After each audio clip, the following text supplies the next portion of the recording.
We're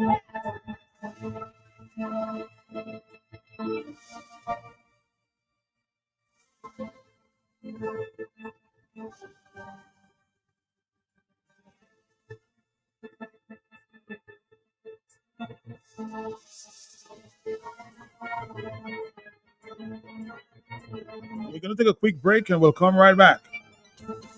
Right back, right back. I think you shopping for farming supplies. So I ask you, what are you doing inside Bloombox? You have a farm? You tell me, that's how it has sort. I've been married 37 years. Look at my money farm. They say, no, not woman, like land for farming crops. And then you understand, Bloombox is the most affordable on island. Knapsacks starting at only $57.71. Elsewhere, it's $300 plus. Cutlass seeds, seeding trays, nursery pots, sales of potting mix, all at way better prices than anywhere else. Fertilizers, 3-in-1 multi-tool, and so much more. Located on Federation Drive, Goodwill. Second property on the right after the Valley Link Road and on the corner of Drury Lane and Hanover Street in Rosal. Bloombox. Let's bloom together.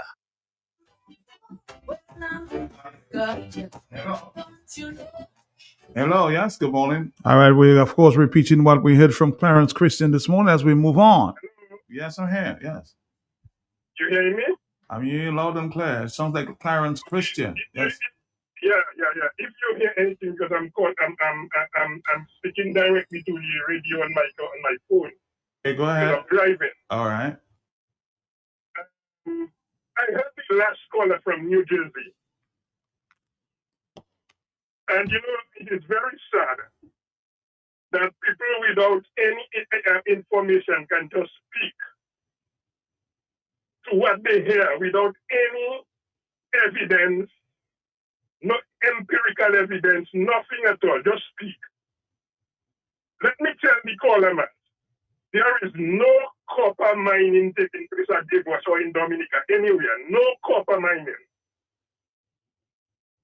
Matt, the reason why Debois is selected is because the delay of Crapo Hall, the injunction placed on Crapo Hall.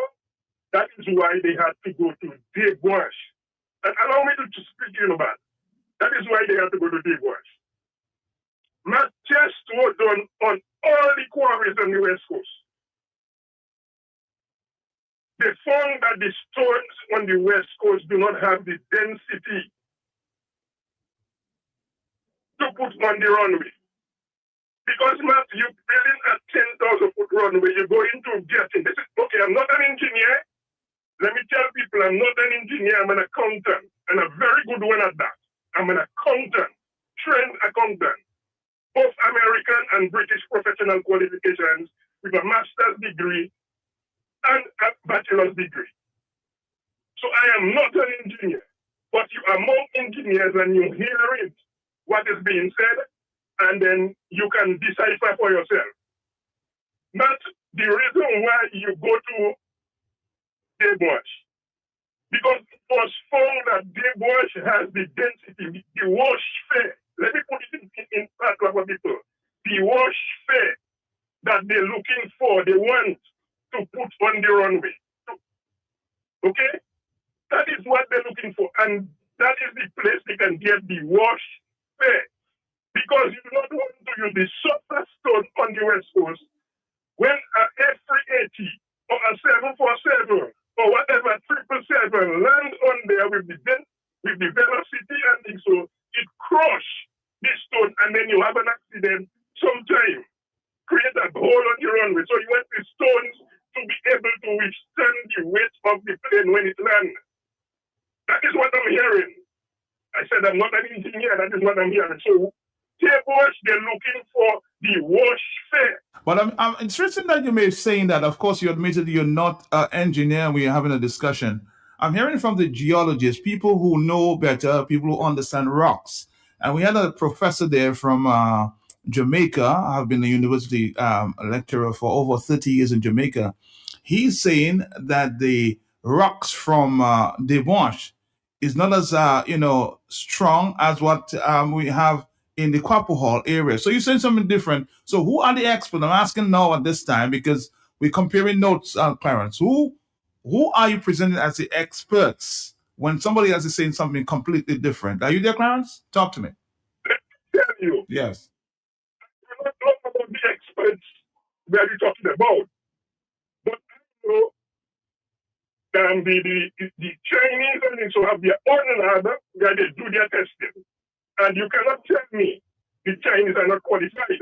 I'm not saying they're not qualified, but we basically, because you have to compare notes. Tell me what the qualifications of the Chinese are compared to the geologists who have been studying rocks for close to 40 years. Let's just compare notes. Let's see what the Chinese have to say, and let's hear what the other experts have to say, Clarence. Local geologists have not done any testing on our... Clarence, I'm talking about the geologist from Jamaica who came in, who's a UE expert there. So you're saying that the Chinese may have more knowledge about our terrain than the Chinese do? No, the Chinese do the test. They do the testing. They test what they have a lab tested everything that is going into the airport. Not what they're looking for, and I tell you, there's a quantity of wash. I cannot dispute what you're saying, but Clarence, where are these reports showing that Devonshire rocks are denser than the West Coast, Clarence? We need to have that information. Where are the reports that say that Devonshire rocks are, have a better density than rocks we're using there in Quapaw Hall? I'm asking just for clarity, for transparency. You there? Well, can we, Dominica, see what's there, what the Chinese have produced, and compared to what we're hearing from other geologists and soil scientists? Listen to me. You already. I'm not saying, Clarence, I'm not disputing what you're saying. I'm saying let us see the report so we can compare notes. The other geologists, the other soil scientists are saying something different than what you're saying. You have admitted that you're not an expert, Clarence. I'm saying let the people who are asking questions see the other geologists so we can compare notes and we can go forward, Clarence. That will be very easy. Wouldn't you agree?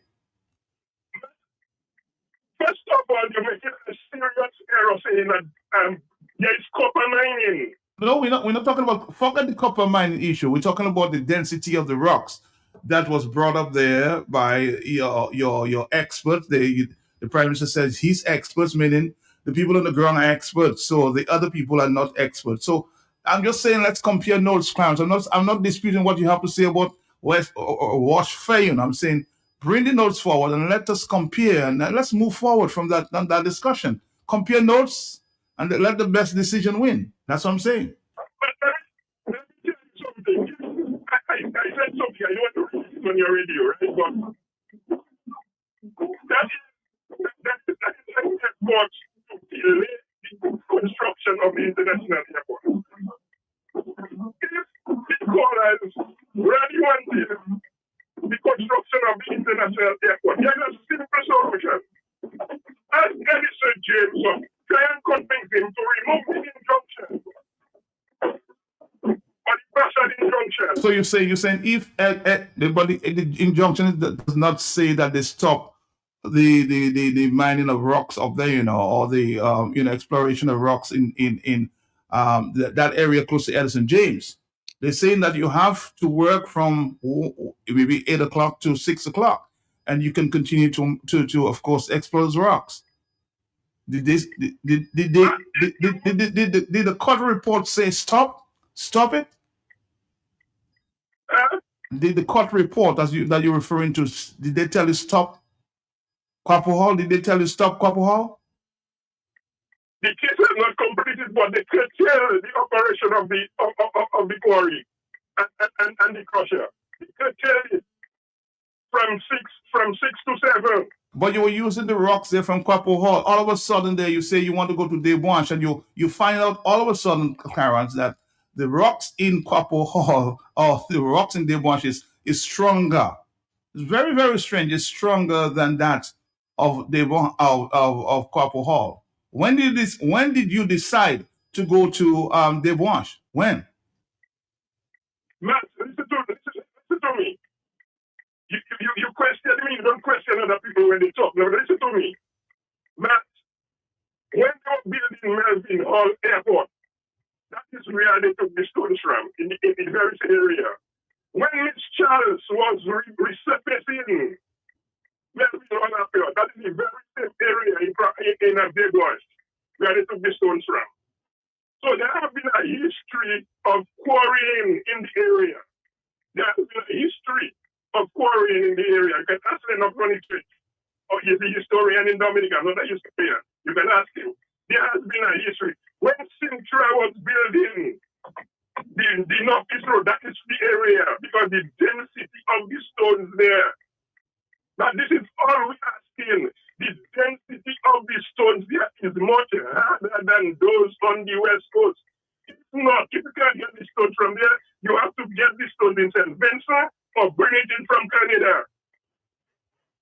But the experts, the overseas experts that we have, who's actually testing the rocks as we speak, are saying that this is not the case. That when we try to explore, this is not the case. The other rocks in the area, Quapo Hall, may be better to use. So why do you insist that you want to go to Desbois to explore the rocks there? You're saying that it's wash fair, so you can't find us wash fair anywhere else? We are trying to find wash fair in Dominica. I'm asking you, Clarence, can you find it anywhere else? Right? Not the fact of the matter. You want to stop the delay or stop. Who's the we that want to stop, Clarence? I mean, when I speak to the experts there on the ground, the scientists, there's no discussion about stopping the airport, Clarence. They're saying that let's bring the facts forward, and maybe there are alternatives. I'm not hearing any of the experts you're talking about saying they want to stop the airport. So I don't know if this argument is making any sense. That is a fact, man, because they try to, bring that thing out. Someone does now is when they see doing the thing, when they see the work from the international airport. Because all along, the very same people, I used to be up there one time I see, I set up in the Wednesday walkers, who up there asking to stop the airport. I see Matty and all of them stop in Wesley. Today you see in the airport that's taking shape. When I told you a plane can land there, you tell me, no, people laughed at me.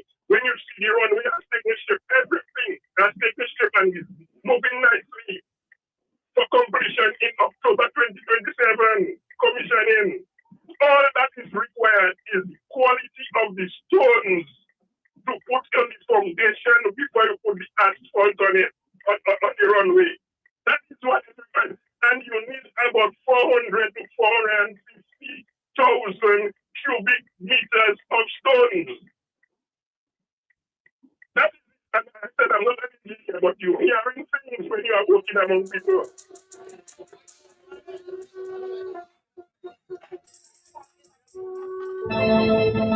That was Mr. Clarence Christian trying to defend the authorities as it relates to taking stones from Desbois.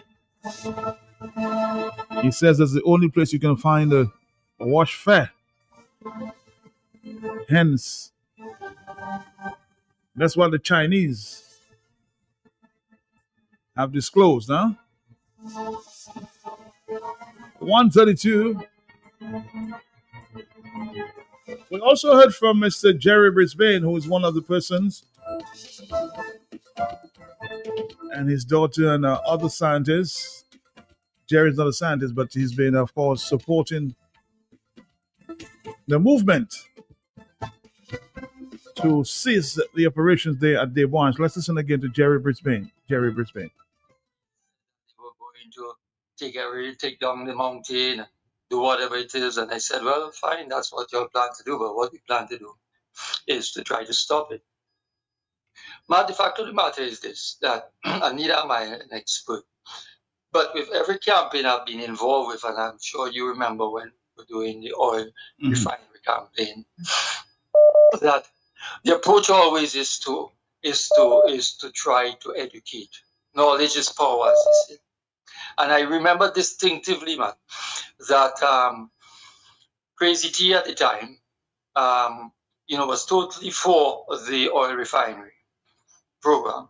And when we brought in the expert out of England who was working in the oil refinery to educate and inform us, I never forgot that at the end, Crazy T came back, and I give him credit for that, came back and on his radio said that after hearing the information and knowing what he knows now, he was no longer in favor of the oil refinery.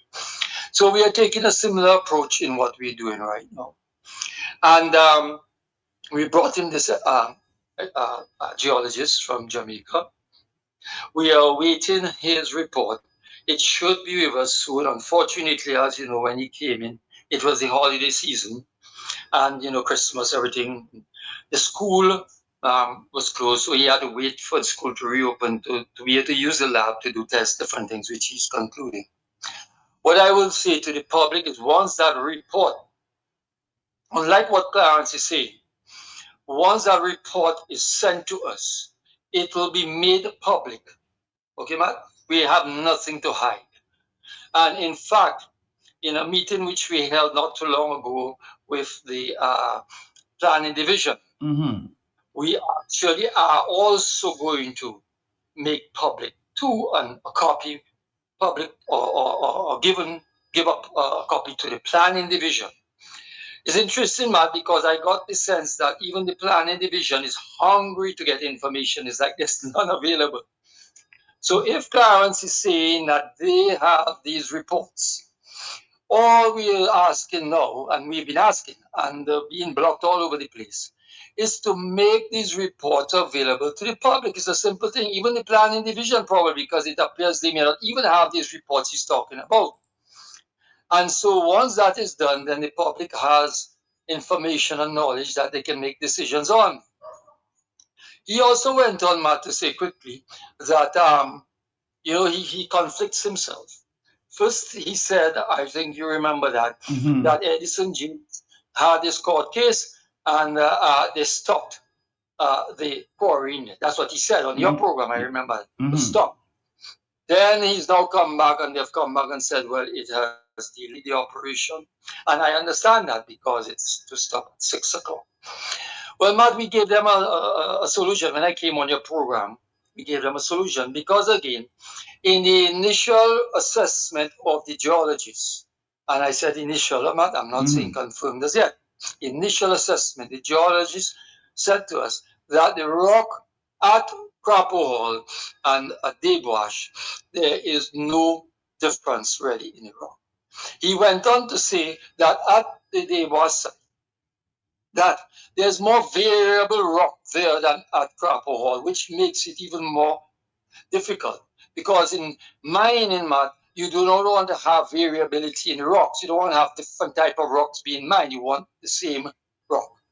So what I said in the program that I had with you when I was on was, if it is that Crapo Hall has been delayed, as Clarence has just said again, because he first said, well, if we want, he said that they had to move to Dewash because of the path problem at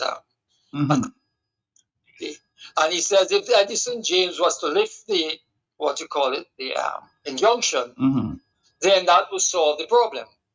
But the situation is such, man, that now he's admitting that it's not, by saying that, he's admitting it's not really the density, he's saying, in a sense. So that's why he's contradicting himself. He's saying it's because of the restricted production at Crapo. Well, in my discussion when I was with you, I said there's a simple solution. Take the crushing plant that you have at Dewash and set it up at Crapo Hall. And so even if you still have the restriction up to 6 o'clock, you will double or triple your production there between the time of 7 to 6. So it solves a problem. You get the material that you require. In fact, the geologist even indicated to us, he did not understand why they did not even have a crushing plant at the airport site. Because he says in most constructions of that magnitude, there's the crushing plant right on the site. So they can take the rock from Crapo Hall and bring it to the site, okay, and crush it there. There would be no problem with that. But now you're setting up a crusher at Dewash, okay, which is further away from the site. And so it's going to obviously increase the cost and everything else. And Matt, the last thing I want to say too is that the main issue also with this Dewash site is, where are they going to put all that material that they're going to take out of that side, because now remember, it's 160 acres, of land. What you see there already done is about 18, 16, 18 acres. What the mountainside you see that they started to claim. It's 160 acres. And the geologist said that they would have to go down over 1,500 feet to get to the material that they're talking about. So, it's a disaster of a magnitude that I think Dominicans and Dominica would never have experienced for long in its past. So I hope that kind of clears up some of the information. And two, again, as soon as the report from the geologist is made available to us, we will have it and we will discuss it and we will share it. Well, money don't count and pocket don't touch you. A fresh market, we are open 7 days a week with the top of the line products. Well stocked supermarket and pharmacy, health and beauty care, fresh produce and meat prepared daily, hot and cold kitchen, ready to go meals, sandwiches, salads, and desserts at your fingertips. Easy access, located on the bayfront, environment friendly, and our staff are approachable and ready to assist. Have you figured out who we are? You got it. Fresh your one stop. Everybody don't count and your pocket don't touch you. Fresh market, never disappointed. We know who has advanced, and we know it's party time with the Sun Upstairs this Wednesday, 21st January, the factory on Valley Road, 8:30 p.m. Come and join us for X-Tempo and Sponsors Night. The sponsors going head to head, pound for pound. Who is going to be the ultimate and supreme sponsor for the night? Your guess is as good as mine. Prizes, surprises just for you from our sponsors. Yo, hold the music, boss. Luke Dangleman just give me a breaking news. Entrance fee $20 and couples. Yes, couples. You heard me right. Couples pay only $30. Couples come on to X-Tempo Night. Come twin together. Matching outfits and all that. Oh, you know this scene already, boy. And get chances to win prizes all throughout the night. It's the X-Tempo Sponsors Night.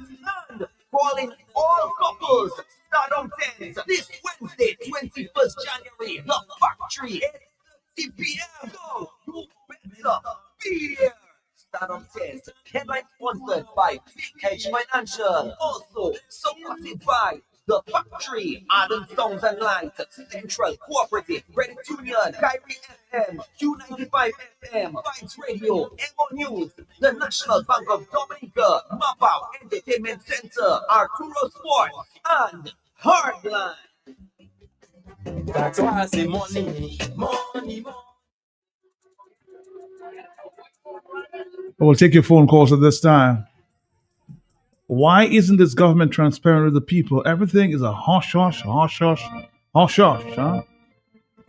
Some of the comments coming through at this time. The telephones are 449 3095, 449 3096, 449 3097. Somebody's asking, why are we entertaining this man, Clarence? Everybody is welcome to speak on Q95.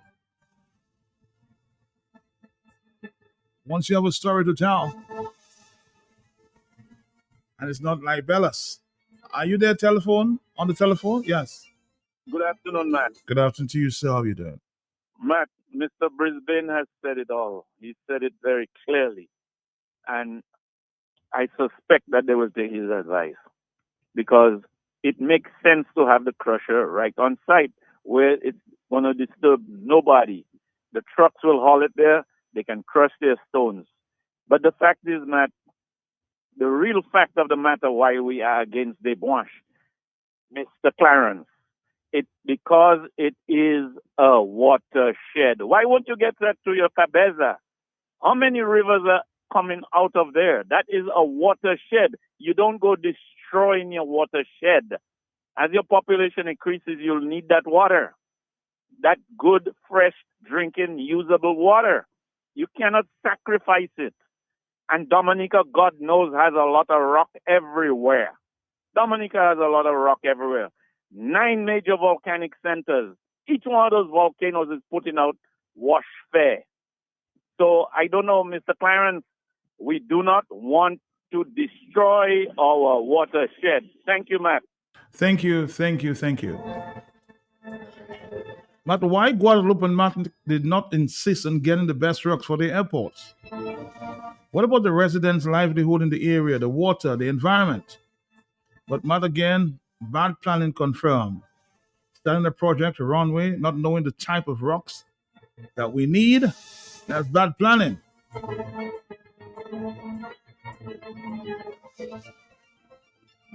On the telephone, good afternoon to you.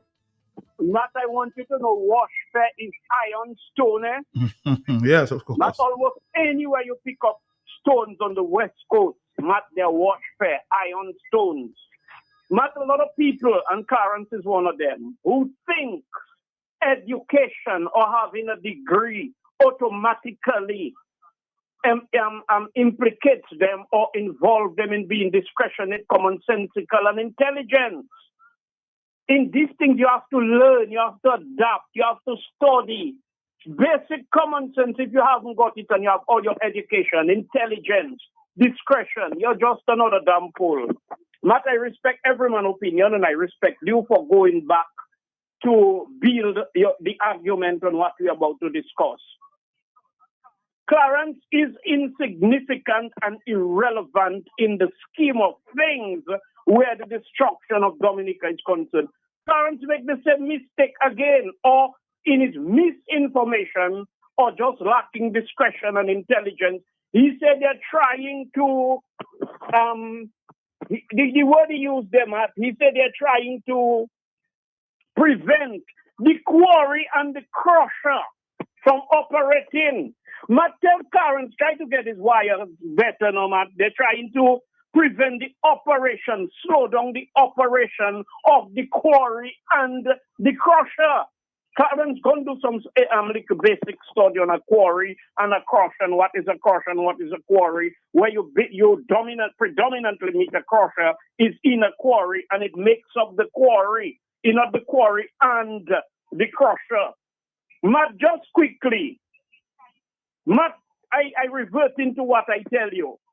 You said something pertaining to at what point all you had all your eye on Dave Wash. So could it be that they were provoking Edison James all the time, operating night and day, making noise and things, knowing that he's taking the matter to court. And when he take the matter to court and the court do anything, because we know it's they that control the court, then we'll go to Dave Wash, because that we have our eye on Dave Wash all along. And guess what, the geologists for government, Chinese.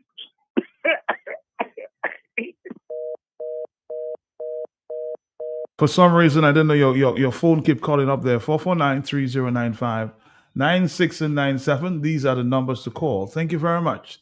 Thank you. Let's do this one from Nasty, and we'll come back for more of your phone calls. The truth shall reveal.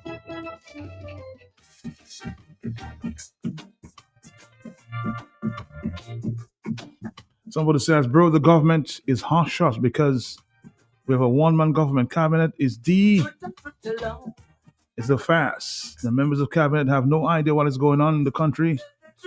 They're only there because of the constitution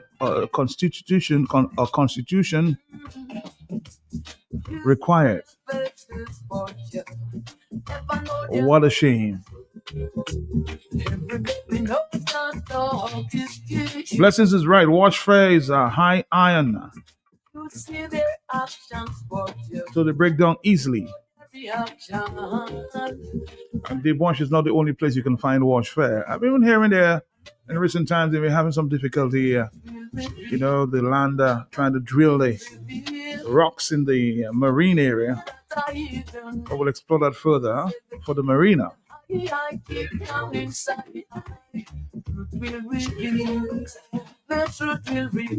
Somebody said, Matt, no, it's a distraction. US visa banned and the bond.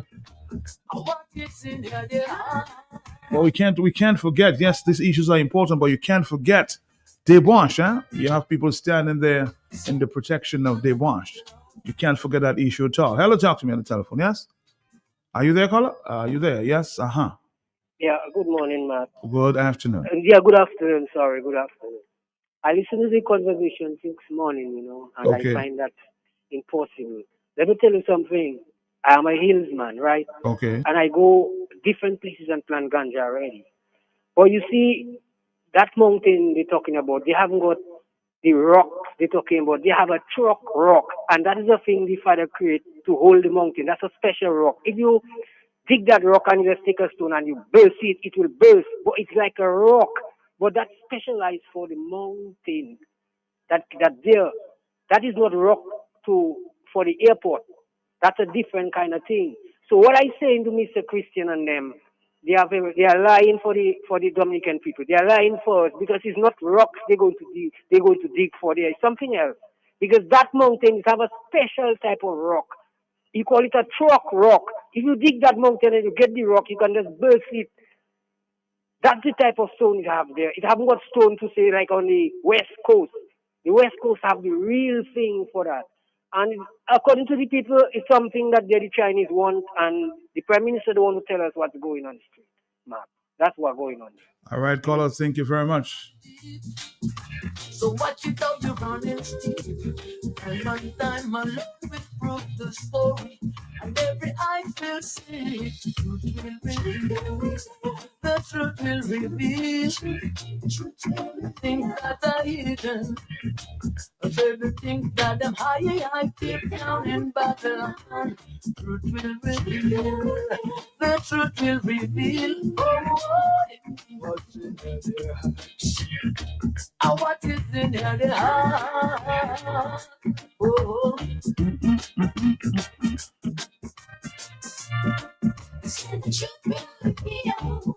Somebody saying stones can build airports in other countries, so it can build in Dominica. Of course, we have learned that our students have built stuff in Martinique, Anguilla, Guadeloupe. So I guess our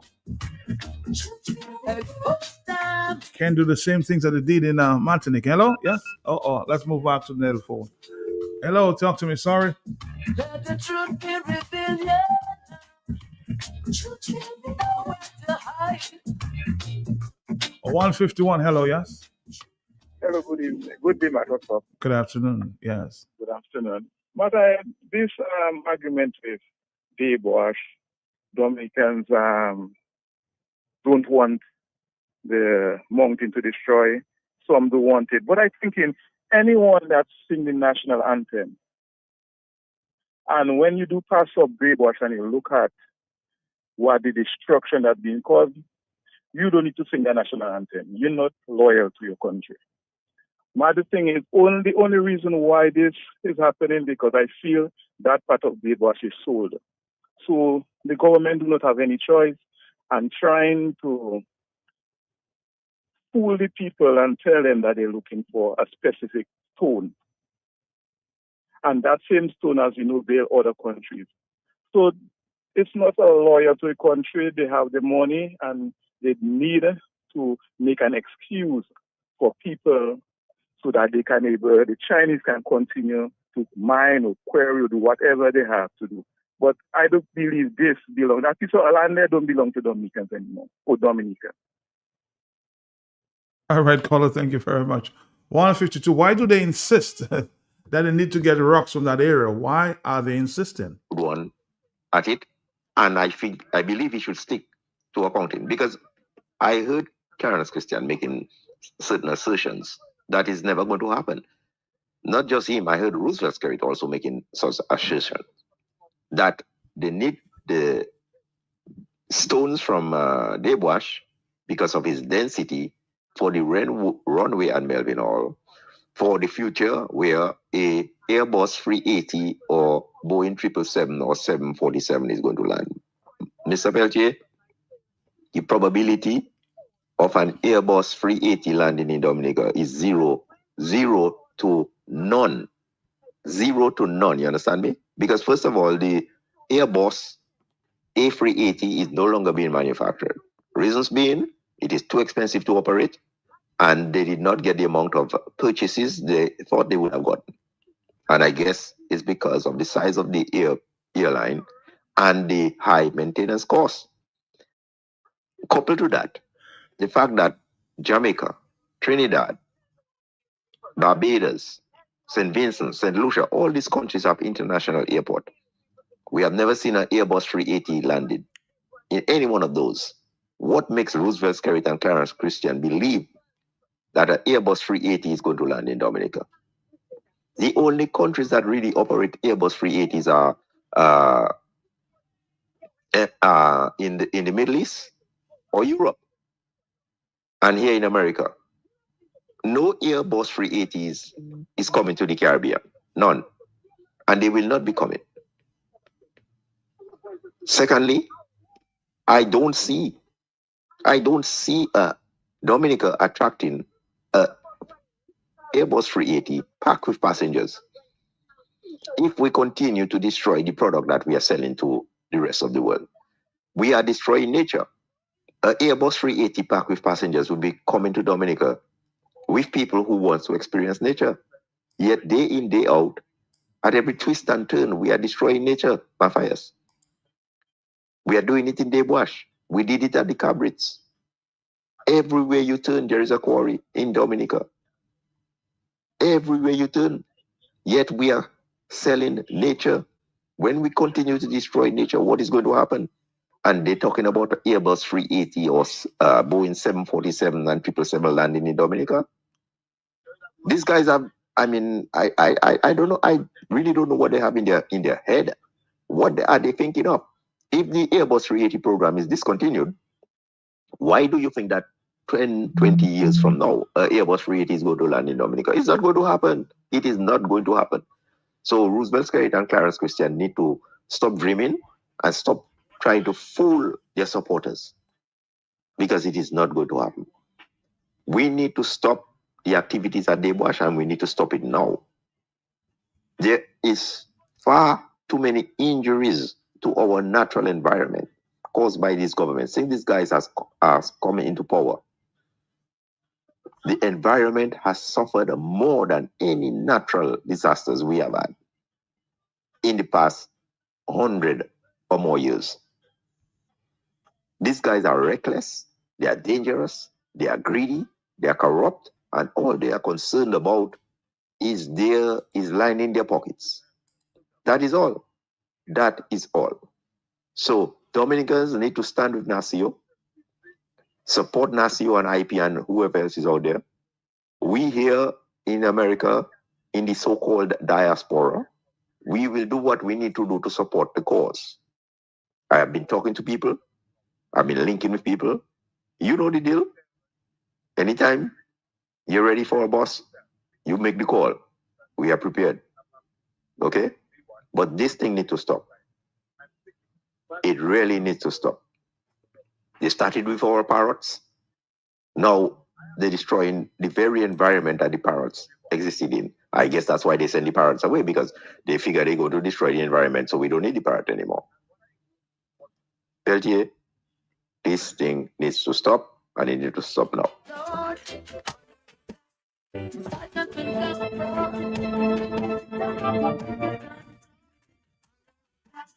Lord, far from my roadside trap, mama, from friend and foe, from Mrs. Brown and go, under attack. Lord, far from my roadside trap, Lord, yes. Oh yeah, I tell you them too wicked.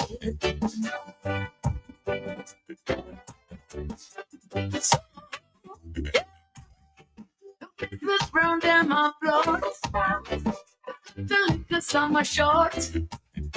How them a force, because of them a lost. How them a furious now. It's clear a lot of people are afraid to come to Dominic at this time. Somebody just sent me a plane full of empty seats. Dominicans seem to be afraid to travel. And that's not even an Airbus, huh? Let's keep monitoring, huh?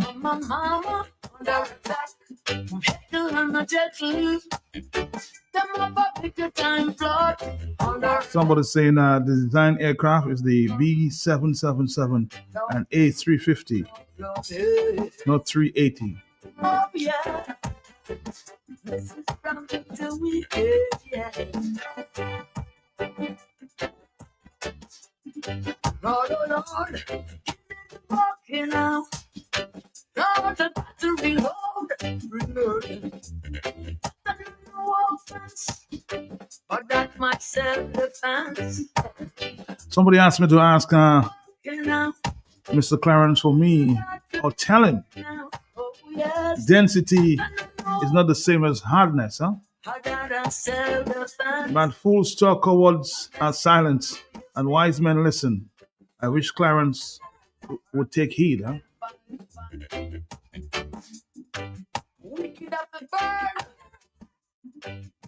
On the telephone, hello, talk to me, yes? But when the Chinese building the big school and they say Dominica haven't got students for it, Goodwill and down Biosh or somewhere down there? I think it's Goodwill, and what's the other community just before Vacaz? I'm trying to get the name at this time.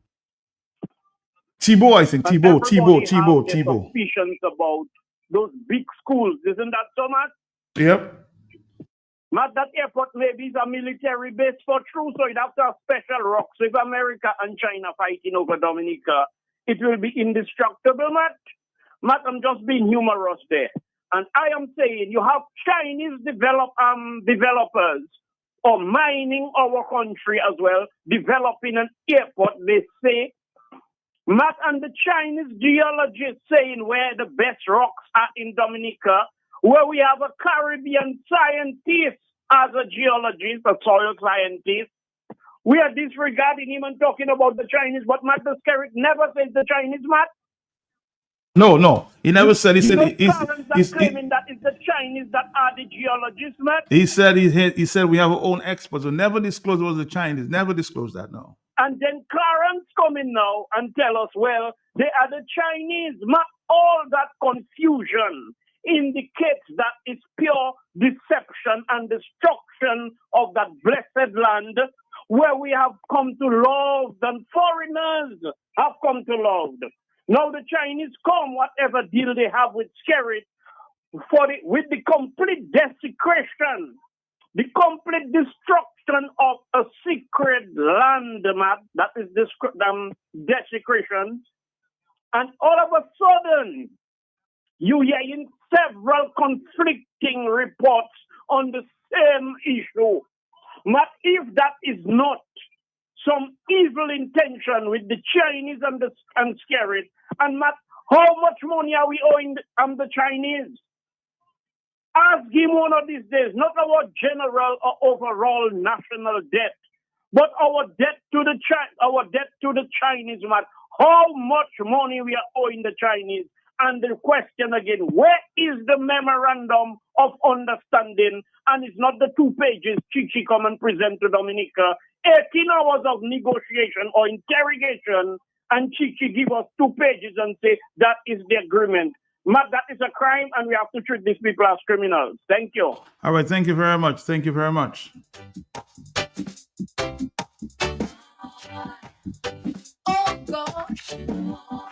Mr. Albin, send me your WhatsApp. I'll send you back the video showing empty seats on the plane just coming to Dominica. Okay, I'm not disputing what you're saying that they may have had a full flight, but definitely this visa issue is affecting the amount of persons coming to Dominica, especially Dominicans. Playing like a big bad wolf, but I'm the wolf catch. Don't you know I'm the zookeeper? Tomorrow morning, the monarch, the queen, will be launching for the first time. You'll hear it on Q95. Tune in the 8:15. Joy is ready to release her first number for the season 2026. Who are you to judge me? Back are you a bad boy, you can't buy me. So you think you are the bigger bad wolf? Playing like the bigger bad wolf. Well, I'm the wolf gotcha. Don't you know? Bigger bad wolf. Think you are the bigger bad wolf? Playing like the big bad wolf. Well, I'm the wolf gotcha. Don't you know? Oh, I wanna enemies and friends alike. One from another, but you can't divide. Come in your house and then meet up your bird. And when they're done, they wanna chop off your head. That's what they'll do, yeah. That's what they'll do.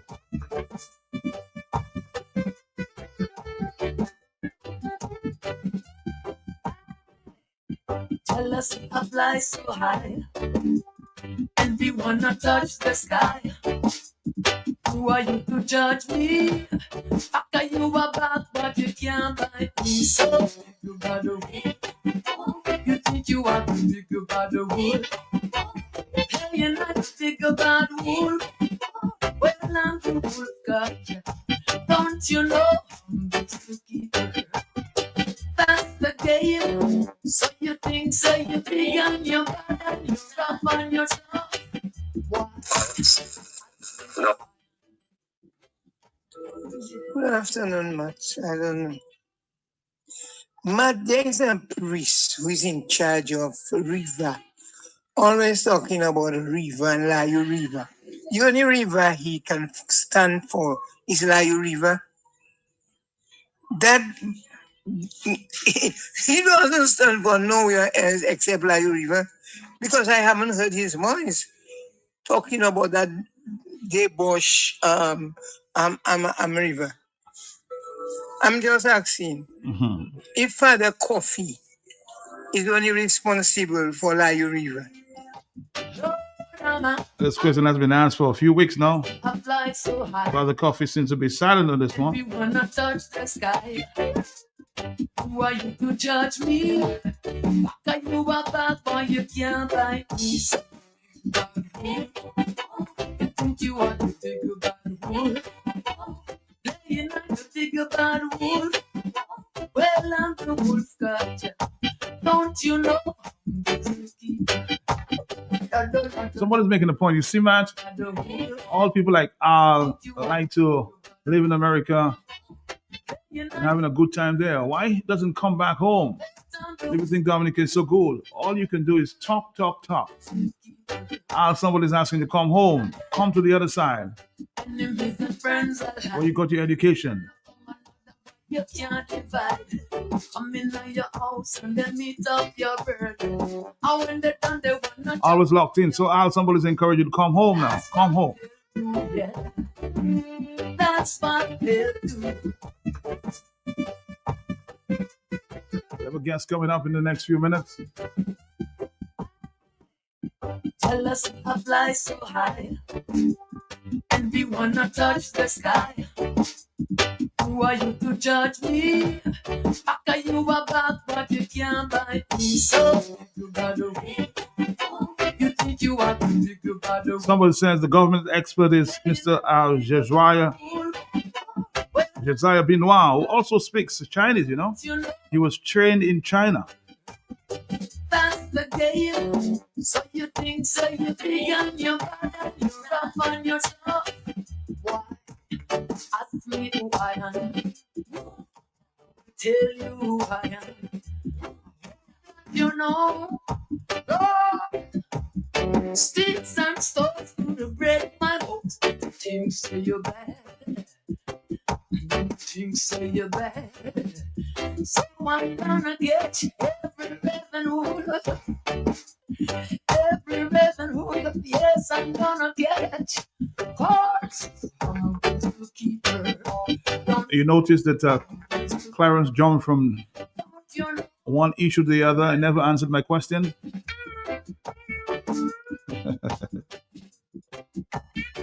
449309596 and 97, Dominica. Yes, we have a lot more callers coming in there, and I'll try to facilitate, but we have, of course, a guest coming up.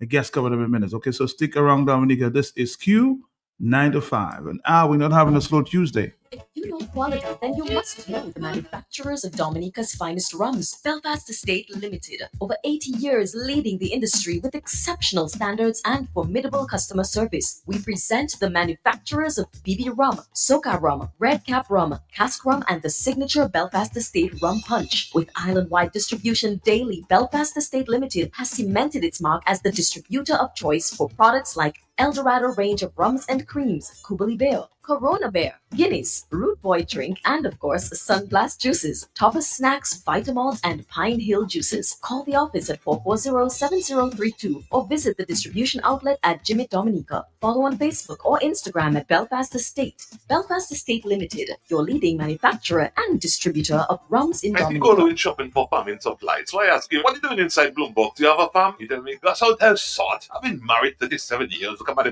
money farm. They say, no, not woman, like land for farming crops. And then you understand, Bloombox is the most affordable on island. Knapsacks starting at only $57.71. Elsewhere, it's $300 plus. Cutlass seeds, seeding trays, nursery pots, sales of potting mix, all at way better prices than anywhere else. Fertilizers, 3-in-1 multi-tool, and so much more. Located on Federation Drive, Goodwill. Second property on the right after the Valley Link Road and on the corner of Drury Lane and Hanover Street in Rosal. Bloombox. Let's bloom together. All right, Dominica, we have a voice note there this time. Hello? Yes. Matt Peltier, good afternoon to you. Good afternoon to you. Good afternoon to you, Lennon. Matt, I keep hearing the conversation about rock density and the required density. For clarification, Matt Peltier, the density in the international airport has to do with how compacted the runway is, and density is related to compaction because compaction changes the volume of a material.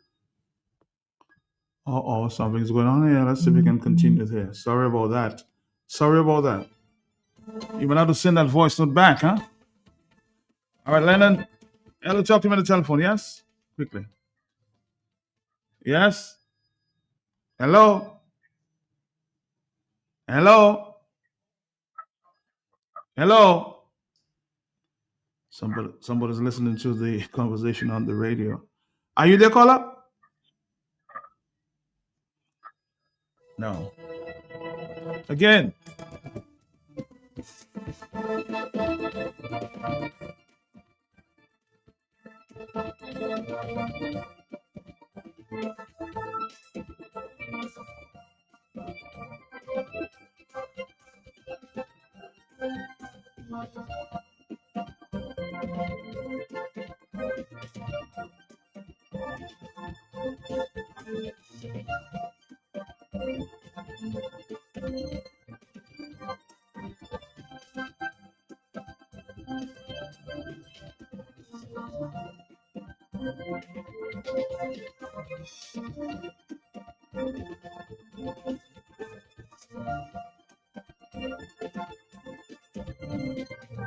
On the telephone. Hello, talk to me. Yes? Mato, Yes, Sakafet. moi bien garçon, comment vous êtes copain? Mola gagade. Moi, ou pas regarder non? Ou pas regarder ça fait scary? Mola gagade Zafet scary say Zafet no sir. No, but you cannot be on a man's case like that, Mato. Okay. Tell me why. You have to look after yourself. I mean, let's get alone. Go and look after yourself. Look in the. You have a lot of mirrors. I know you very well. You have a lot of mirrors in your house. So what is the issue? You're talking about what issue you want to talk about this afternoon? You scared? Why are you after scared like that? I'm not after scared, my brother. I love the Prime Minister like you love him too, but you have to answer questions, right? Would you understand? Very much. Hey, so let's talk about something, my brother, and then stop trying to get in the way.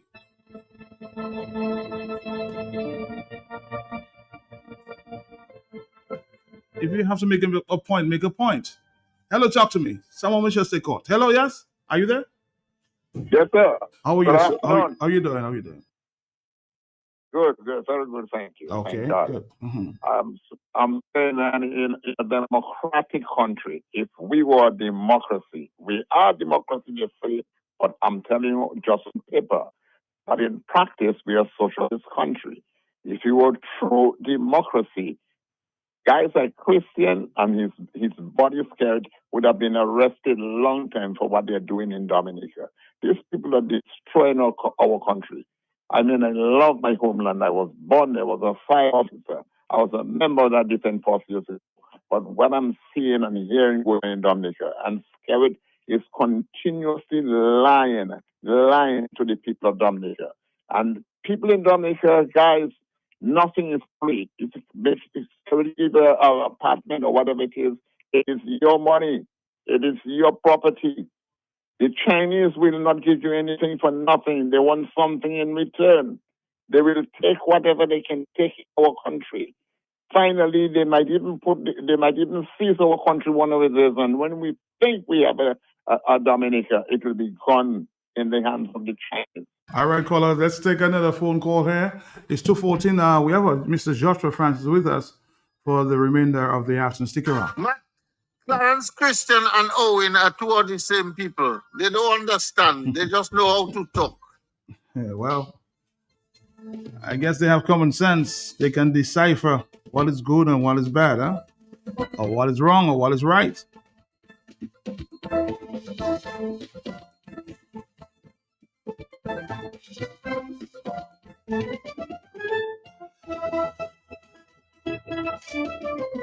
On the telephone, how to talk to me, yes? Uh-huh. Good afternoon, myself. Good afternoon to you, my brother. How you doing? I'm good. I'm certain Josh will not mind I taking some of his time. I'm sure he would not, yes. Listen, Matt, I thought the issue about this extraction of material in the Punch area was settled in that the Prime Minister had given the public a position, government's policy position on the way forward to deal with the issue. So it's unfortunate that you're still talking about it in the context or in a way that nothing has come out from the Prime Minister or the government, I should say the government, as to the way forward to deal with this issue. Based on the meeting, that on-site meeting, the government officials, I don't call them experts because quite frankly, the majority of them in there lack the capacity and the knowledge to deal with such a major issue. And the government should have recognized that within this plan, the Department of Planning, Forestry, Agriculture, and so forth, they do not have the expertise there. They needed to, engage experts to advise them on the matter. It would appear that when there was that site visit with the government officials and the contractors, there was tacit approval, meaning there was approval of the project was implied. And this is why the contractors may have started work there. Because notice that when the minister made his comments, that the Minister of the Environment, and also the Prime Minister, they seem to suggest that they were not aware of what was going on. It's only when you observe and people were complaining about what's going on there, it came to their attention, and therefore they got involved in the matter, which is very shameful. That such a major decision to extract material to set up a quarry operation within or on the periphery of a national park that and the major forest reserve in Dominica, Cabinet did not discuss it and get involved and ensure that all the necessary prerequisites, the necessary studies, social and environmental impact assessments were done. So the contractors may have started, and I'm asking myself, is it that the government is afraid that the contractors will turn around and sue the government for them in that the officials of the government, they have given them tacit approval when they did that site inspection, notwithstanding the law is specific and so on. So they have not provided. And based on what the minister said, it is obvious to me that there is no environmental impact studies done for that project yet. At least it has not been made public. If it had been made public, people would know. And when the question was posed to the government officials present, particularly Forestry Department, by the young professionals, and I let me applaud them for what they did, as well as Mrs. Edwards and others, that it is clear that there seems to be no study done for that project that is going on there. So what is the way forward? I believe the Prime Minister or the government should take a very strong position. And they should realize that the issues being raised are significant. It is established that nobody against the airport. It is not the first time Mary Jane Charles proposed international airport in the Edison James administration and the Dominican Labour Party. So nobody is against the international airport. I've made my comment regarding the length of the runway, which is very suspicious relative to the Chinese objectives in the region. But that's besides the point. It is also a fact that the stage at which the construction is at this point in time, the material required for surfacing the airport is way down the road. Mr. Liebler posed a very important question to the government and professionals over there. What's the quantity of material you require for the project? And they tried to suggest that Mr. Liebler, was trying to be global as to the quantity for everything. No, it was obvious that Mr. Liebler's question was targeting surfacing of the runway. So therefore, but we have been told that even where the project is right now, even though it's advanced, there's a lot of work to be done. And we were told that because of the extent of the compaction that has been done there, backsealing, etc., they may have to leave the runway settled for almost a year before they go into surfacing. So the government has time to undertake the necessary studies to ensure that they get, one, the best material, that the place where they are taking the material has the minimum impact on the country as a whole, whether it's the community, whether it is the environment, etc. So what I would suggest that the government consider very seriously, and that's the step they should take. Set up a committee, an advisory committee of the required experts. One, if you have a existing study regarding that particular site, let them review the study and so that they can identify the shortcomings of the study, the gaps in the study. Even though they have a study that is adequate, they should require that they do a study of all the existing quarries, particularly the one at Collioure, not the one approaching Collioure, inside of Collioure, and also the one at Lake Point, where I think P.H. Williams there, to determine whether the materials in there is also adequate, is also suitable for surfacing the runway. And they would do that study relative to if they have to, in other words, if it turns out to be Baybush is the only site. They should also advise the government, if it is the only site, they have to cost the impact, not just the short term, not just the medium term, the long-term impact relative to getting the material elsewhere. And I'm confident that if they do the proper study, Collioure site and also Lakewood site, the material there should be adequate or suitable for surfacing of that runway. And with that information, then the government can take a decision. But the way it is going on right now, it's unnecessary chaos. It is just the government has to admit an error was done, a mistake was done, they approached this thing wrongly. Whoever gave them advice were not qualified adequately to give them the advice. And given what is right now, the issues being raised to the environment in that area is critical, both social and both the environmental impact assessment. And there are alternative sites that you have not looked at. So you need to look at all the sites, cost the implication, the impacts, and then make a decision. This is how the Prime Minister should go, and the government, I hate to say the Prime Minister, the government should go forward with it as policy decision. Because the material you need is not tomorrow you need it. It's going to take maybe 3-4 years, maybe at least 2 years before you start surfacing that runway. And you have more than adequate time to do necessary studies and take a decision that's in the interest, not short-term, medium and long-term interest of the country. Good afternoon, man. Good afternoon, yes. Mouthful there. I did promise you Mr. Joshua Francis, because we're going to take him for a few minutes here as we wrap up this discussion there on debauch. Some government officials seem insisting that the wash fair that we need is a debauch. That's his explanation. I'm talking about Mr. Clarence Christian. No, Joshua Francis, good afternoon to you. It's been some time. Bonjour. I know it's crazy. I want to jump in front before you start. Bonjour, monsieur. Bonjour, mola. Comment on fait? Mola. Ah bon. O kagade moi? Ou sou kagade moi sa bo bagay? So tout bagay bon. Tout bagay bon, moka we me se body pour tout bagay ki bon.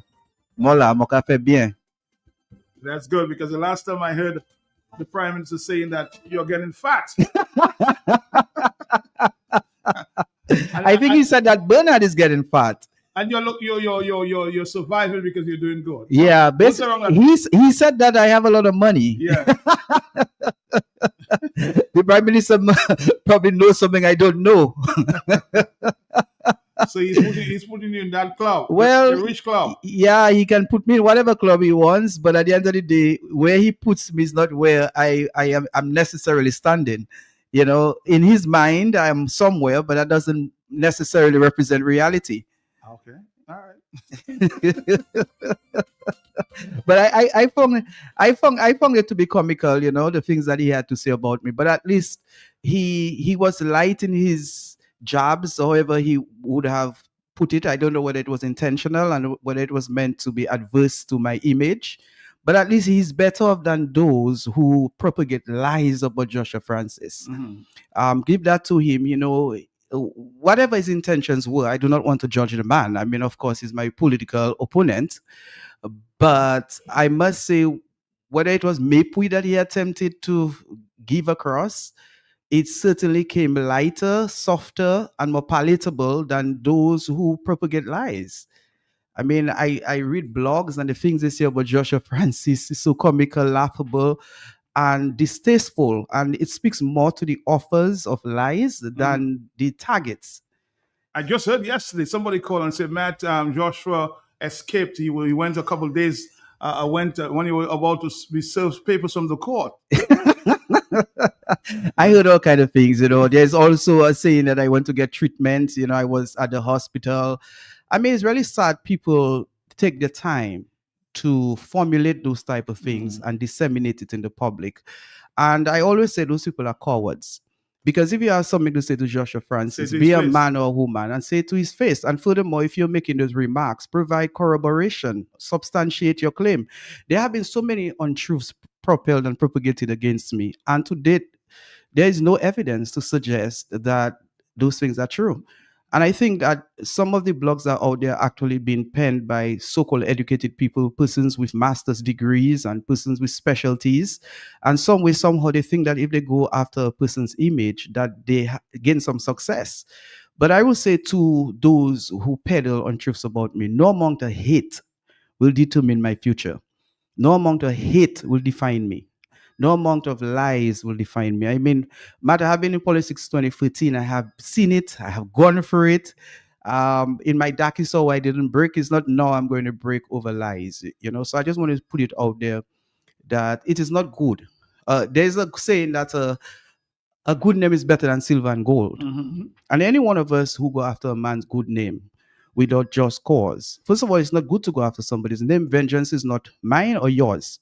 But of course, those of us in public office, we are not free from scrutiny. And if we present ourselves to serve, we have to be prepared to accept criticism. Sometimes the criticisms are unjust, constructive. But the ideal criticism would be a constructive one. And it's really sad that persons who are supposed to know better find themselves in negative publicity, and all they do is just sit and write unclean things about their brothers and sisters. I really don't understand what is the benefit of this. You're not going to destroy Joshua Francis for lies. It never happened yesterday. It's not going to happen now. And there's a saying that the people who are most dangerous are the people who are closest to you. I have experienced that. And some of the things that are going wrong are things which were started by persons very close to me. And they were not grounded on fertile soils, and they will continue to fail to prosper. Let's move on because our first topic this afternoon, we want to. I mean, we have limited time.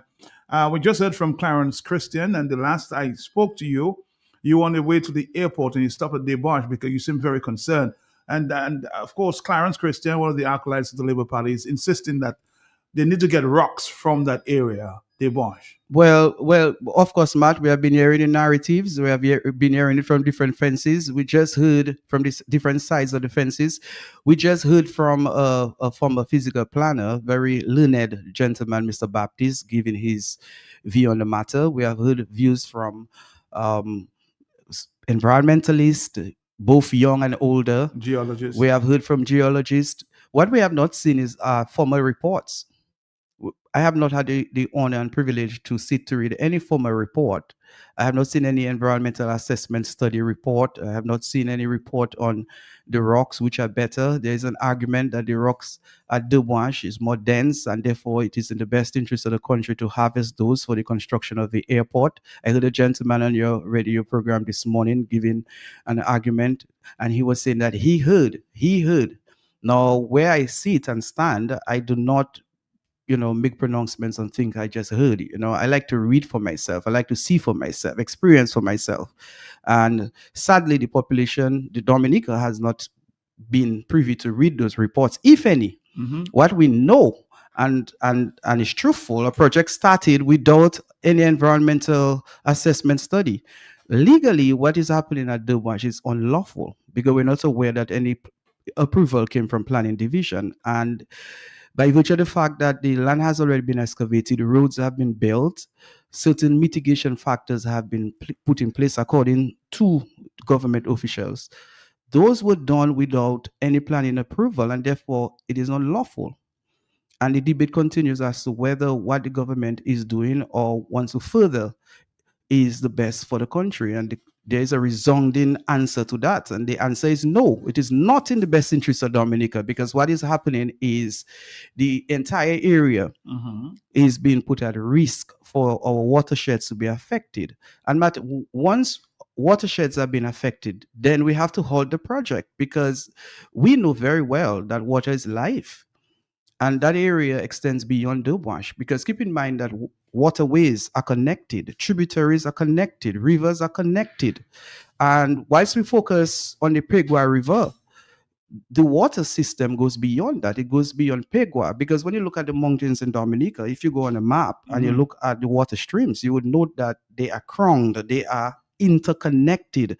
And therefore, once you tamper with a watershed area, you're going to affect rivers and tributaries, and that cannot be wise. And it's not to say that we do not have an alternative. Nobody is saying that you should not get the stones, but you have an alternative. You can go somewhere. So why put the country's water supply at risk? Why put the people of Concord at risk? Why put the entire area surrounding Debouche at risk of not having clean water and supply for years to come? We have to be futuristic. We have to be visionary. So our actions must be measured against not just immediate benefit, but future benefits. And therefore, this is something that we need to further assess.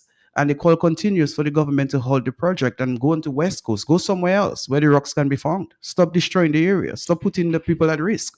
I heard that, of course, this government acolyte, I'm not going to be afraid to call his name, Mr. Clarence Christian, saying that, you guys are anti-development. You're against the international airport. What's your stance on the international airport? Well, first of all, again, the way this government has operated is vai.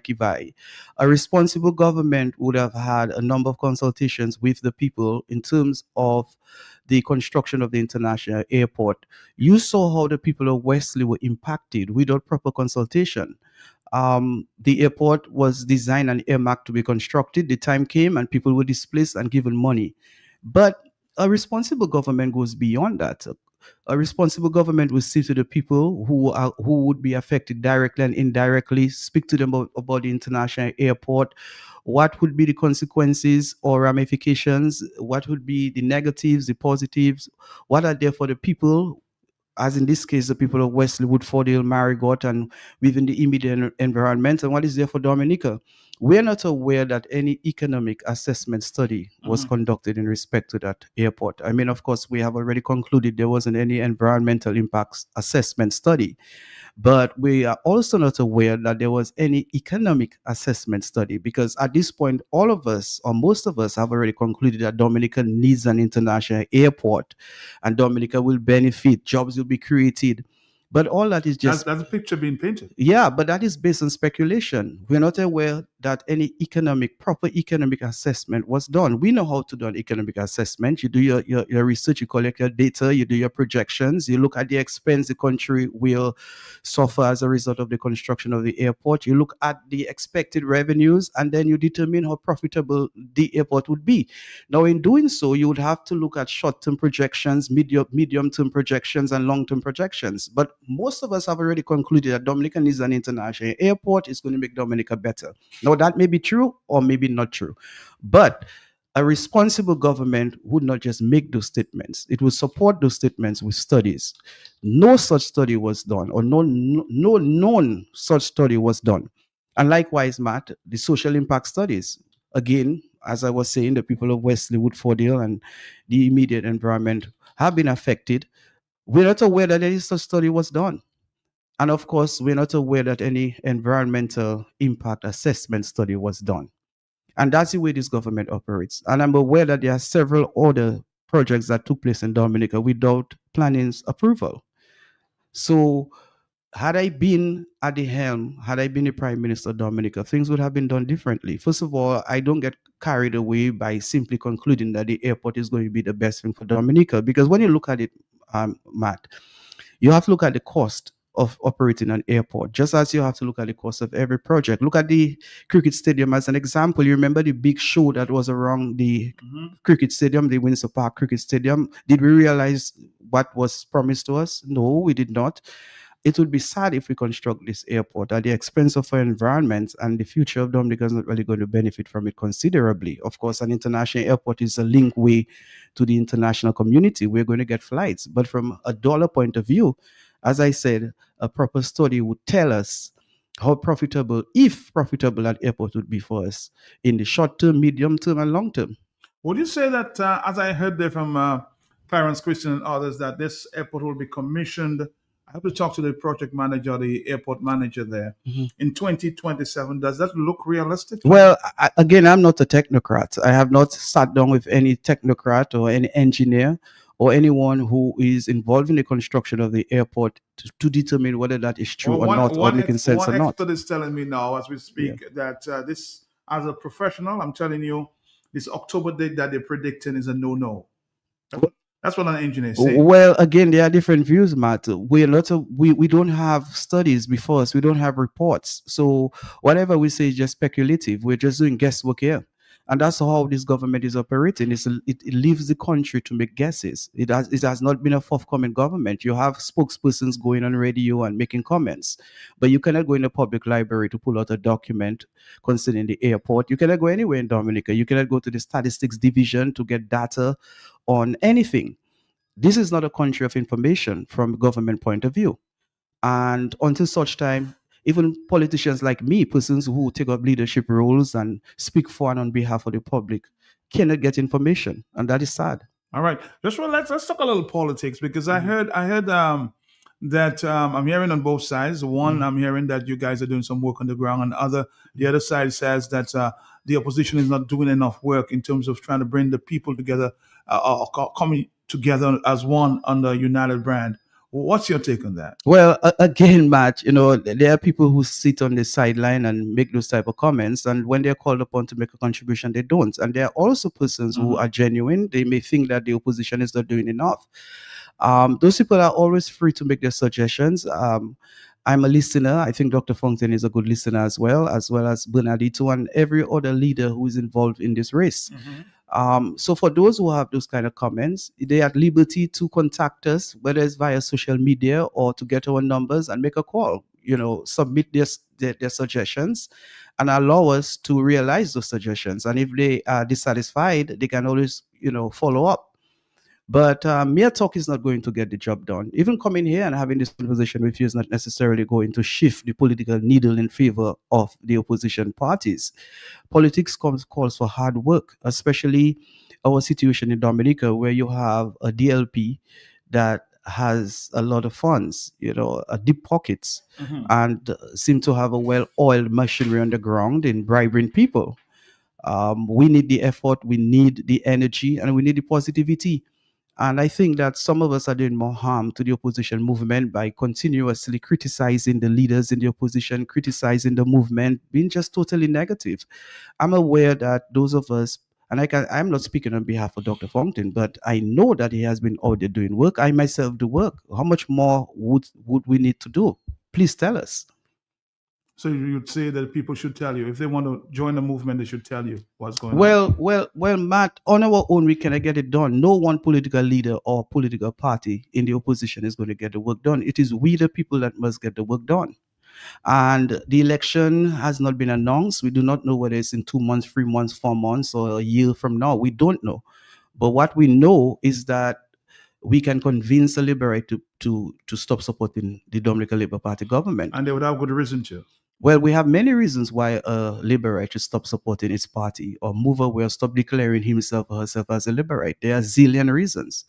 There are a million economic reasons why a Dominican should stop supporting the Dominican Labour Party. There are social reasons. There are medical reasons. There are environmental reasons. There are many, many, many reasons. But are we effective in getting the message across? How effective are we? So those are questions that those of us involved in this political machinery must ask ourselves and keep improving the art. And hopefully by the time election is called, we'll have 11 seats in our corner, because ultimately that's what we want. To form a new government, we need 11 constituencies to support opposition parties. And you think that's quite possible? It is very possible. What I know is that it will not come by just simply talking. It involves hard work. And for some of your callers who continually make those remarks, I wonder how much contribution they make to that movement, whether it's financial, spiritual, moral, whatever way it is. Just calling the program and making those remarks is not enough. I'm aware that there are some Dominicans who have been in this movement for years, and they have suffered in many different ways. Their children have suffered. They continue to suffer. And that's one of the reasons why I'm still in this race. I have seen persons who worked extremely hard for the opposition, put their monies online, put their bodies online, put their minds online. They have since moved on to the other side. They are now in the grave, and they did not see the promised land. I am praying that my effort, together with other opposition leaders, will realize the dream that we have. And that dream is not just to replace this government, but to create a Dominica that's better for all of us. A Dominica where jobs are created, where salaries are higher, where there are public amenities for the benefits of the children, recreational facilities for younger people, opportunities where young people do not have to travel to be able to buy a car, buy land, build a house, and live a life that is pleasing unto themselves, their family, and community. So that is the Dominica that I envision. I envision a Dominica where sustainable economic growth can become a reality, where we can coexist with our environment, benefit from the environment to the optimal point, and live a happy life.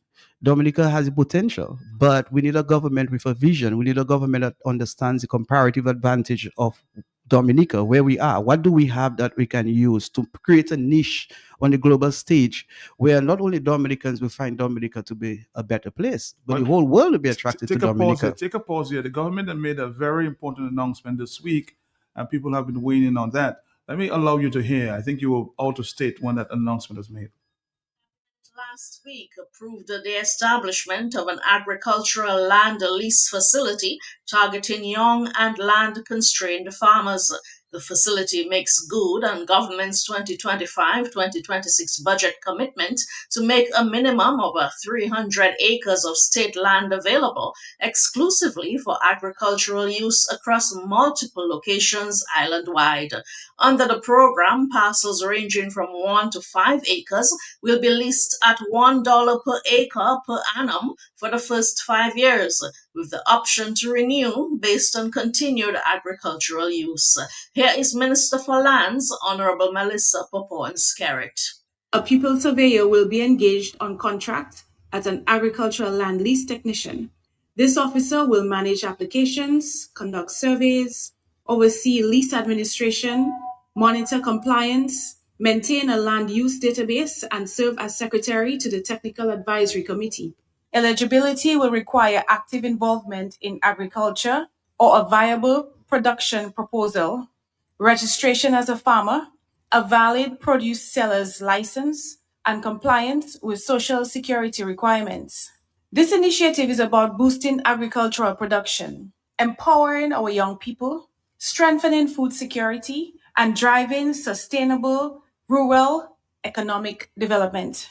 Government remains committed to creating real opportunities for our farmers and ensuring that agriculture continues to play a central role in Dominica's development. Meanwhile, Minister for Agriculture, Honorable Roland Royer, described the facility as a major opportunity for young farmers seeking to enter the sector. We are happy that the establishment of this land lease facility will make state-owned lands available under structured, transparent, and secure leasing agreements, allowing young farmers and agro-entrepreneurs to plan, invest, and scale production with confidence. By reducing uncertainty around land tenure, this initiative is expected to unlock private investment and accelerate the adoption of improved technologies and climate resilient production systems.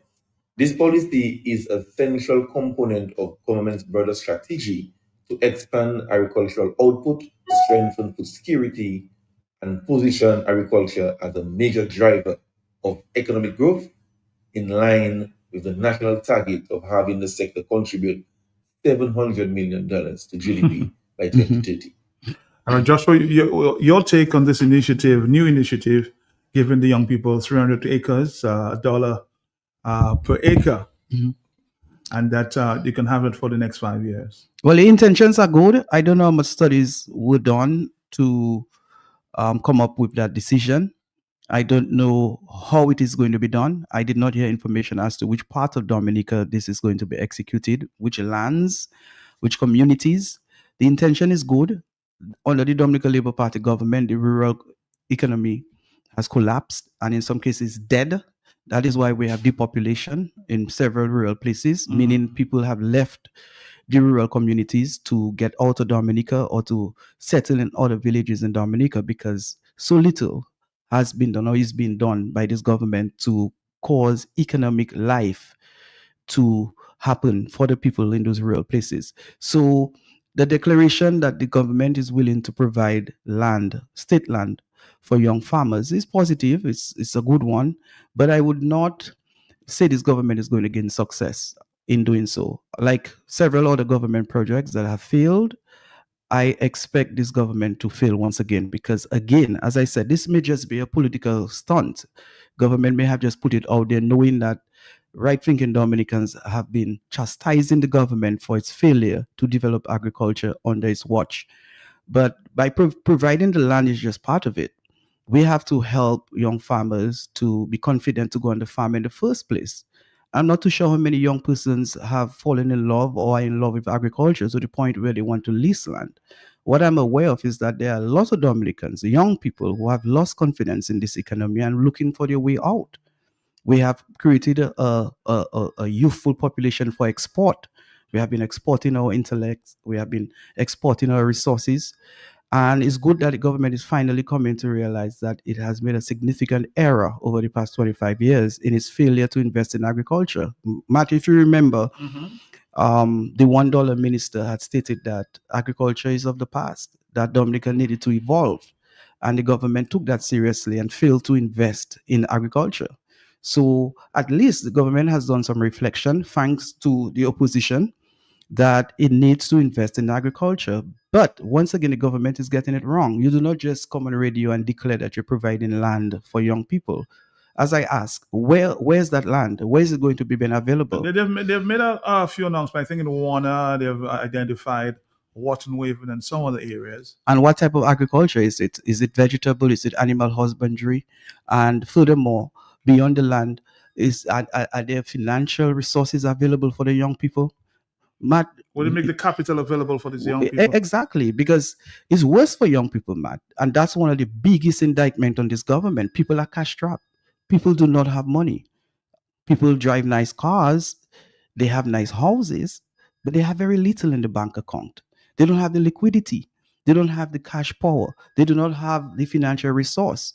So it's one thing to provide the land. The next question is, are you going to provide the financial capital or the initial capital for these young people to be able to buy their tools, for them to be able to buy a vehicle to transport their raw materials onto the farm? And wherever you're providing, do you have feeder roads? How healthy are the feeder routes? So I said there are But many it's not. questions. It's not healthy now. Well, exactly. The farmers can't get to their farm. Exactly. And when they produce, where are they going to market their goods? What exactly? Fine, you give them the land, you eventually provide them with finance to purchase their raw materials or their inputs. Where are they going to sell? Have you made provisions for them to be able to sell their produce?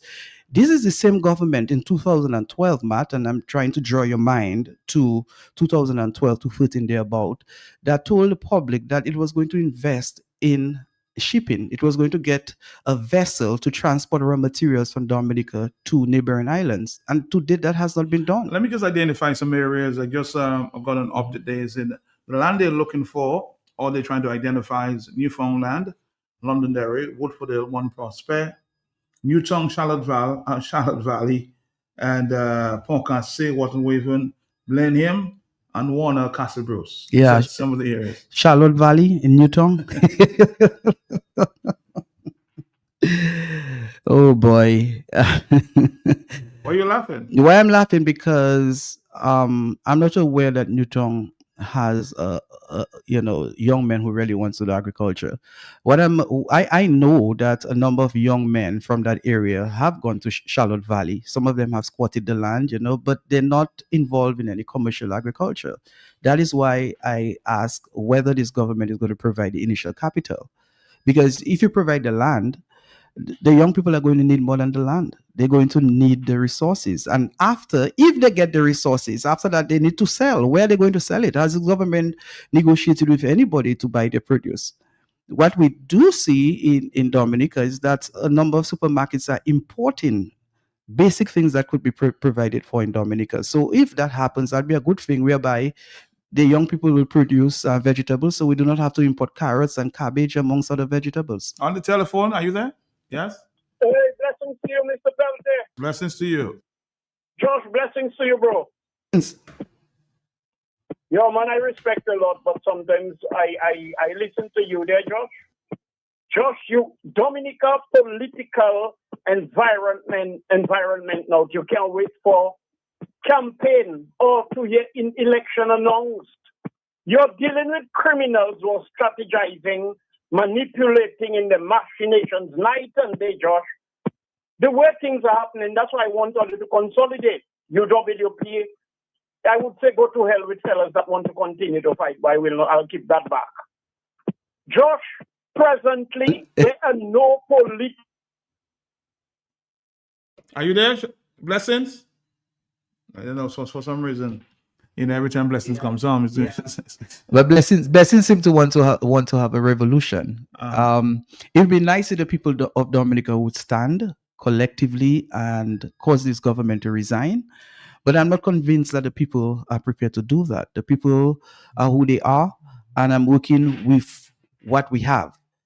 We do not have a population that seem ready to cause any immediate expulsion of this government. A lot of people have been saying or questioning. They need people who can lead them to that. Well, there are people who have led them to that. Matt, let's look at this historically. Several protest actions were called peaceful protest, and it's the same players and actors who show up. You remember March 19, 2025. Blessings is one of them who always shows up. And it's not that mobilization did not take place. It's not that awareness was not made. It's not that publicity was not given. Enough efforts were done calling Dominicans to come out at a time when we felt that our democracy was under attack and we needed to save our country. And there have been several calls over the past few weeks and months. We have had reasons to ask this government to resign. We have had reasons to ask the prime minister to resign. But how many persons are echoing that voice? Is it the same people who are asking for that? So whilst Blessings has that passion, and Blessings is somebody who makes very meaningful contributions to your radio program, he has to accept the reality. The political behavior of most Dominicans seem to be passive and waiting for that moment for them to exercise their right in determining which government they want. Are you there, caller? Caller, are you there? Caller, are you there? No, you're not. Let's move on. Hello, talk to me. Yeah, Matt, you know my phone already. Josh, all you need to set up a think tank and do a lot of brainstorming. And remember, you're going to get a political scientist that betray all you. The ordinary and the common people that are supporting all you, coming on crutches, in protestation and all kind of thing. I was right there once. They are not involved. So when they give all you make we must take it in good heart. Because what they give you all is make we for you to fix all yourself because we are very tardy and stagnated. Because we're waiting for when they call election to go in front of people though. People asking for you, me that is not a member of no political party, they meet in and ask all kind of questions. So do not talk about people. There is more than one way to skin a cat. If you fail in one way, try another way. Stop talking about that. Yet Thompson saying it. Oh, when we call, nobody show up. Try a different method. And if all you want ideas, or you can always check a fella that on a pair of crutches. His name is Matt Pelty. All right. Blessings insisting that it can be done. Yeah, well, that's his thinking. He may be right, he may be wrong. But the way I sit, I go on the ground, I listen to people, I observe their behavior, and I'm not convinced that people are prepared to protest in large numbers. If we were to call a protest right now, maybe a few will show up. That has been consistent. Maybe the people feel they have had enough and the numbers would increase. When will the opposition, somebody's asking, when will the opposition bring a rally, a meeting, a public meeting to Langon like we used to see in the past? Well, it'll happen when it's supposed to happen, Matt. Even if we were to have the biggest rally in Lago right now, the question is what political impact that would have on a change of government.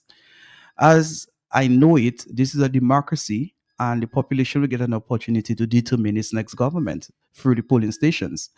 And until such time, my responsibility. But they have to be motivated to do so. Well, and that is why I am here. That is why we have meetings. That is why we meet with people one on one. That is why we have town hall meetings, public meetings, So what are you social media meetings. What are you hearing in the various constituencies when you talk to people? Well, you hear the struggles. You hear the struggles and you see the struggles. Take, for example, when I go to certain homes, and in some cases, some nice houses from the outside, well painted, well designed. But the inside, you can see the naked poverty. As in places like the Kalinago territory, as an example, as you know, quite a number of people benefited from the World Bank housing project. But the people do not have money. They can't afford to purchase basic things which are required at home: furniture, a fridge, a stove. So there are a lot of Dominicans who complain about their financial situation. There are a lot of Dominicans, even working people, who are struggling financially. And I think that's one of the biggest problems in Dominica right now. People are cash strapped. People are crying. They do not have money. Basic things. People are having difficulties in getting. But then the government, the incumbent, comes up and gives them a $300-400 for a vote, and they're convinced. Well, and that some people have short-term memory, and therefore when they get $300-400, it kind of causes them to believe that their problems are gone until the $300 is done.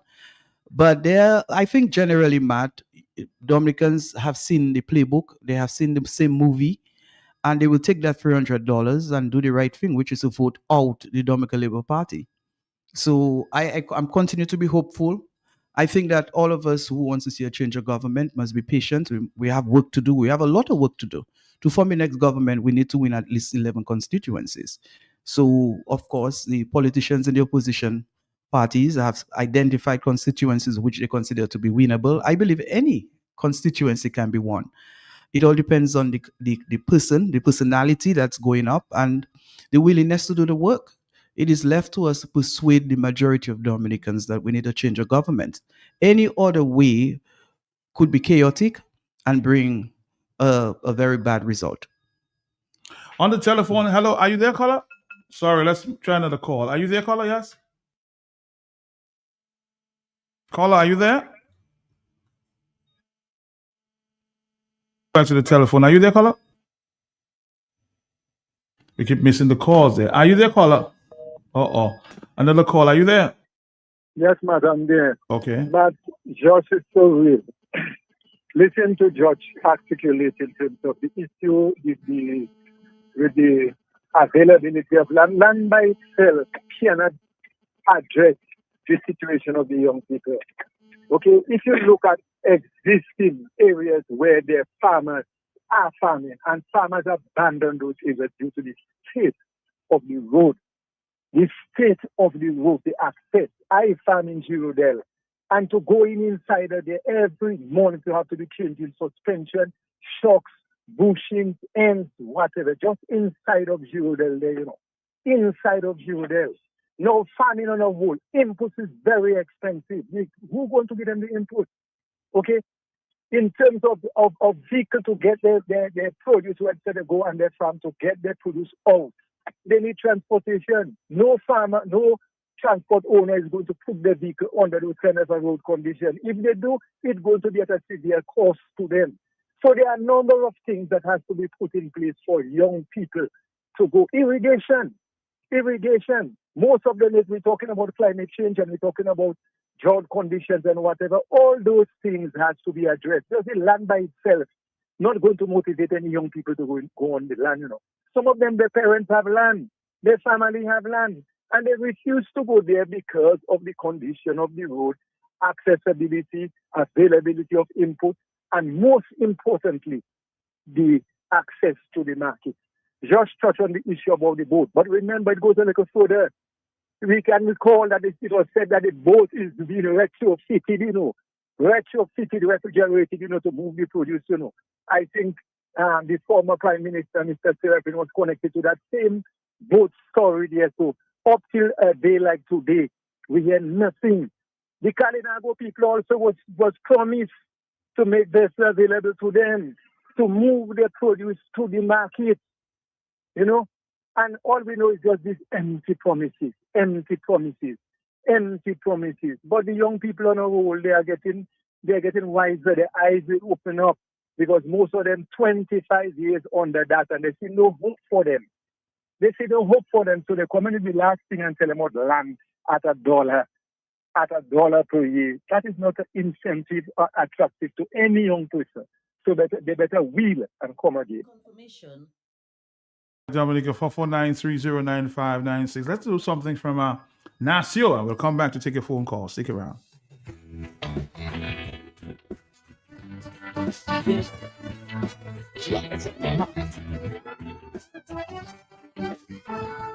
We're gonna rise up. We're gonna rise up. We're gonna wake up. We're gonna shake up. Rise up, people, rise up. Don't let them fool you no more. No. Wake up, people, wake up. Can't let them fool you no more. No. Keep pressing them all.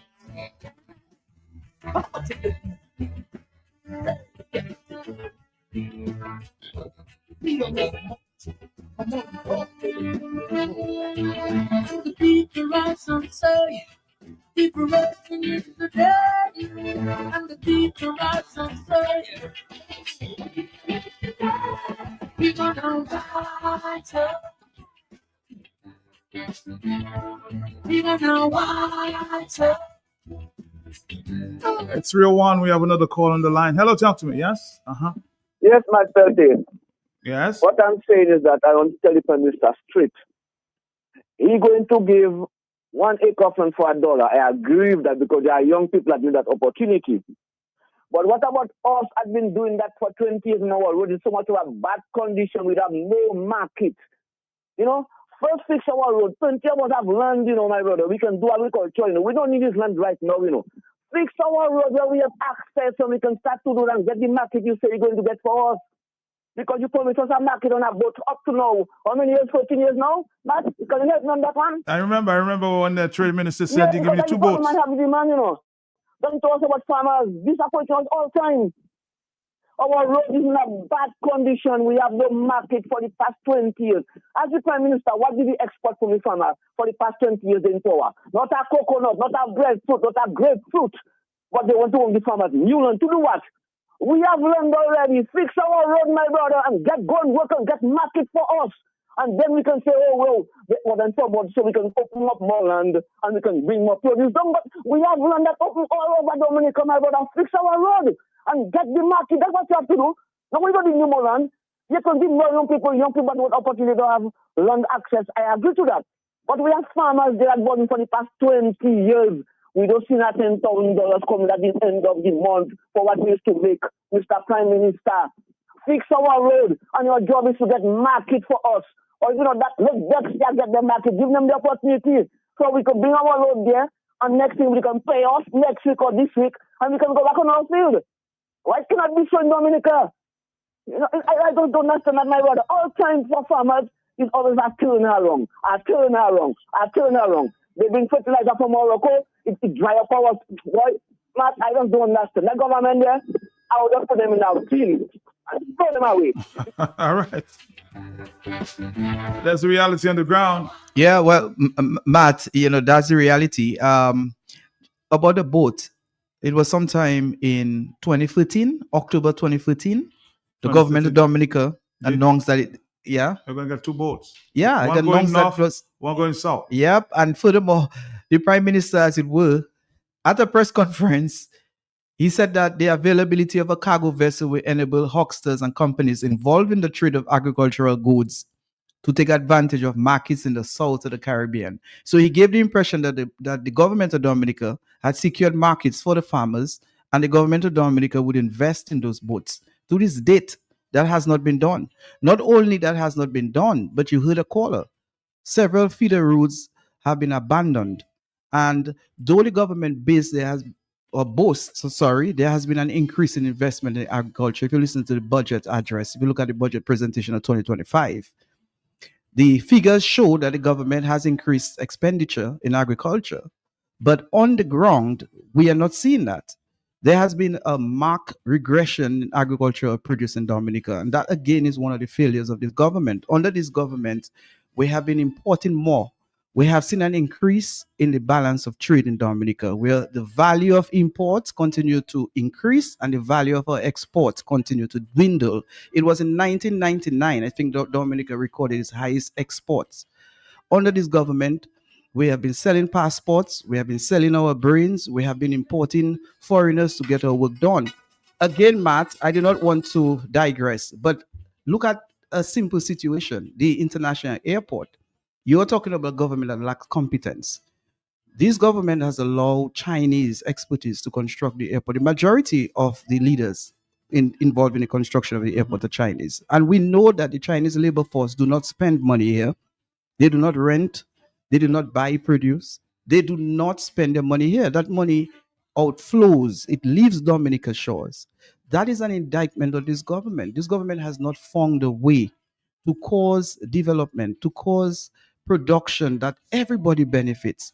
The young, the older, and the middle age. We are not benefiting significantly under this government. If anything, people's pockets have gotten thinner, people's assets have dwindled, people's anxieties have increased because you're hearing younger people, middle class people, and getting older. If I'm sick, how am I going to take care of myself?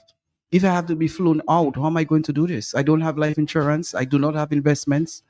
Once again, I may have to go to a parliamentary representative, and we're seeing the situation. The Dominican Labour Party is having less and less funds because the monies that they were getting under the table from passport agents seems to be drying up. We know where they're getting their monies from, Matt. It's no secret. That is drying up. Well, let me, as you say that, I wanted to introduce you to a different subject we had this morning, and the Prime Minister seemed optimistic that this visa issue will be dealt with in the next few months. So let's listen again to Mr. Skerritt. There is any other issue with the CBA program. The specific point the United States raised was that our Dominica's program doesn't have a residency component. It did not say it lacked transparency. It did not say it lacked due diligence. They said that we do not have a residency. So we're addressing this matter with the United States. And of course, in the conversation, other things will come up. It is left to the United States to tell me if there are other issues which they have. It is not for me to speculate in the public domain because I'm not aware of any other issue that we have in the United States or any issue for that matter.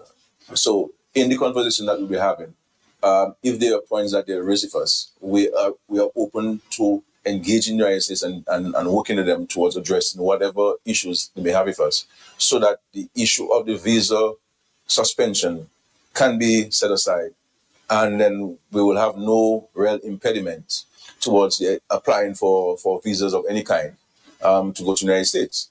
Mark you, all of us who currently have visas, we can travel to the United States. There's no restriction on that. That continues to be in place. And so we'll continue to engage, and I am very confident that we will find a resolution on this matter with the United States, and that they will set aside the suspension. What about your thoughts on that, Joshua? Well, first of all, Matt, I'm hoping that in days and weeks to come, we talk less about the Prime Minister and we play less of his voice. It is time that Dominica gets used to opposition voices and hear less about the Prime Minister. This is a gentleman who is politically fatigued.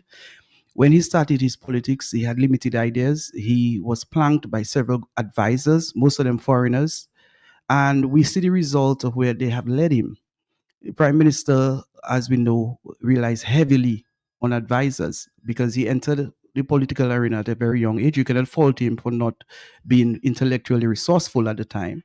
He has evolved, he has gained certain skills. One of the skills that he has developed is the skill of political deception. He has, as some people put it, he's very charismatic. He finds a way to win hearts and minds. But whether that is true or not, the reality is that I think Matt, and you probably are guilty of that. We promote the gentleman too much. I think we need to focus more on the issues. We cannot help it. He's the Prime Minister of Dominica, and sometimes we have to reply to what he would say. But we're accustomed with this. We know that when we hear from the Prime Minister, it's either part truth or an untruth. Very rarely you hear the whole truth. You think he speaks a lot of lies? Or some people might say he's been economical with the truth all the time? Matt, he entered into politics on a lie. I'll remind you that at the time when the Prime Minister was nominated to be a candidate in the 2000 election, there was a question of whether he had given foreign allegiance to France. And based on the law, anyone would have given foreign allegiance to a foreign power or given allegiance to a foreign power would not have been qualified. The law remains the same. The matter was taken to court and we know the end result. We know under what circumstances that he entered into politics. We know that the demands were made as to what positions that he wanted. We know that he received certain gifts from certain entities. We know that over the years that his political behavior has been consistent. If anything, he has worsened in certain bad political behavior. You think so? I know so. So our expectation of the Prime Minister to tell us the truth, I think that exceeds rationality. That's not going to change, Matt. We should not expect the gentleman to tell us the whole truth. Because take, for example, in respect to the visa situation. To the UK? Yeah, it cannot just be a residency issue. I learned from the Grenadian Prime Minister this morning there was more. Of course, there are much more, They Matt. mentioned the Russians.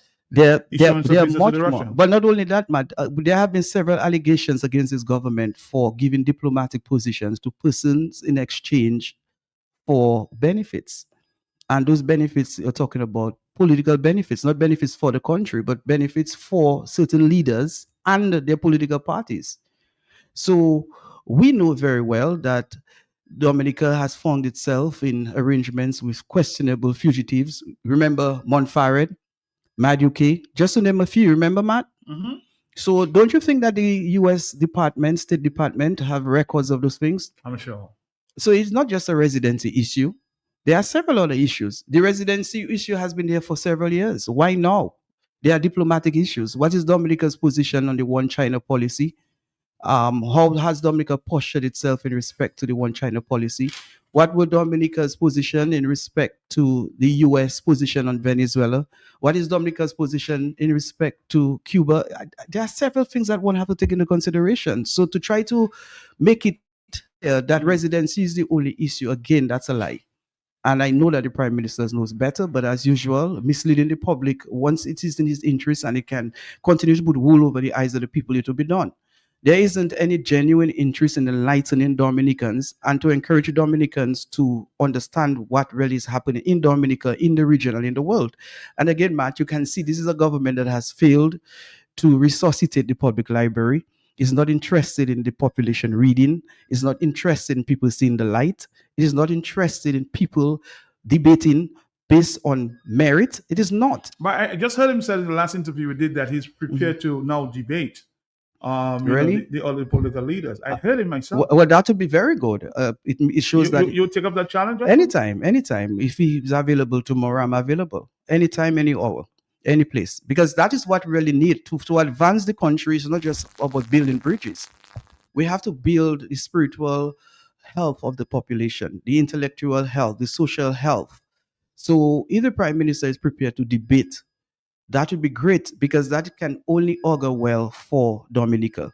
Any civilization that has to advance must have robust debate, and it starts with leadership. And where a leader failed to debate for whatever reason, it tells you what kind of society that he wants to lead. He wants to lead a society where people are not enlightened, where people are not properly educated, where people do not make decisions on merit, on rational, on logics. Because thinking about it, Matt, if Dominica were to really look at things logically, that prime minister would have been long gone. He would have been out a long time ago. Maybe blessings, wishes would come true. If people were really thinking logically, then Rosa would have hundreds and thousands of people protesting, demanding that the prime minister of Dominica resigns. Let's take a phone call. Are you there? Yes. Are you there? Yes, man. Good afternoon. Good Good afternoon. afternoon to you and Mr. Francis. Yes. Mr. Francis? Yes, Good sir. afternoon to you and good luck on the journey. You sound like an honest man. And, you know, people may say and do things to hurt your character because when Matt started the show, you know, the way it was, you know, where somebody say Joshua look like he gaining weight and he have a lot of money. Matt and Joshua, you know, that is a little slight fox way of trying to put some negative issues at Joshua's front door, Matt. That's all that is. It's propaganda somebody trying to spread when they come up with them kind of flick thing with a smile. See, show them dimples and people just fall for it. Matt, let me say something. He's not gonna debate nobody. Okay? Let's be quite frank. When that time presents itself to him, it's gonna have an excuse and something else and something else. We know it's all lie. You know, we must all understand. Once an individual establishes themselves, their habits, they do and what they do and what they say or what they don't say speaks loudly. And if you pay attention and your memory is always with you, that you don't forget, you tend to predict the next move that person. It's like you're on a chess game. You control the chessboard. And that's what he does. Okay? It's not that he's so smart, but he's a sly fox. Okay? Now, let us go to the agriculture issue earlier. Matt, that agriculture issue setting up the young people to fail. You remember they took an entourage to Guyana, right? There was some people, Mr. Shillingford, Hillary was always also there with them. And they went to Guyana and they're talking about food security with Dr. Irfan Ali, right? Dr. Irfan Ali right now is about ready to start shipping in trailer load to United States and points further, Europe, wherever, because I sent you an article about that. He is already set to feed the Caribbean. The man who took the entourage from Dominica has taken some of the best agricultural soil to build an airport that we might never own. And the Chinese might own it because no one is giving you the detail how much the airport's going to cost, how much the government is paying, how much you owe China, like it came up earlier in the conversation. So all these things, we add them up and we get not zero much because we have no facts to back up any speculation that we might come up. And they tell the people anything and it don't work. Now, to the young people getting an acre of land, Matt, for $1, it sounds good. It's like sugar in your mouth. But for 25 years, you have failed young people. They are not properly trained. They never run a business.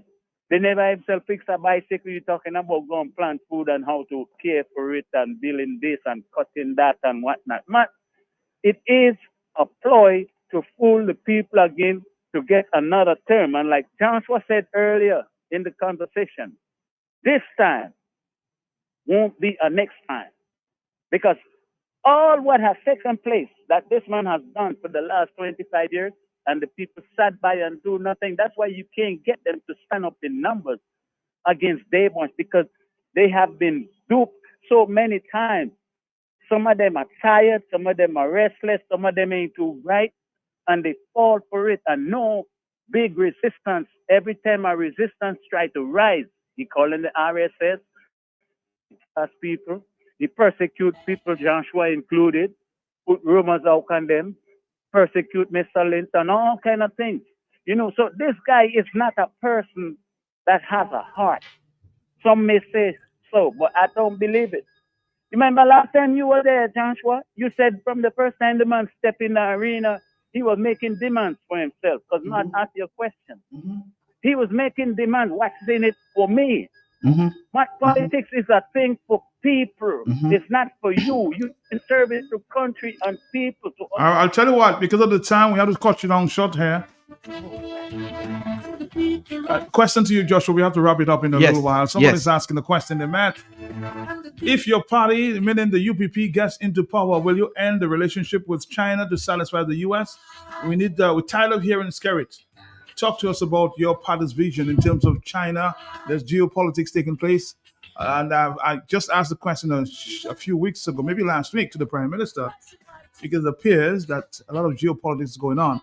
And there's going to come a time when we have to decide whether it's China or America.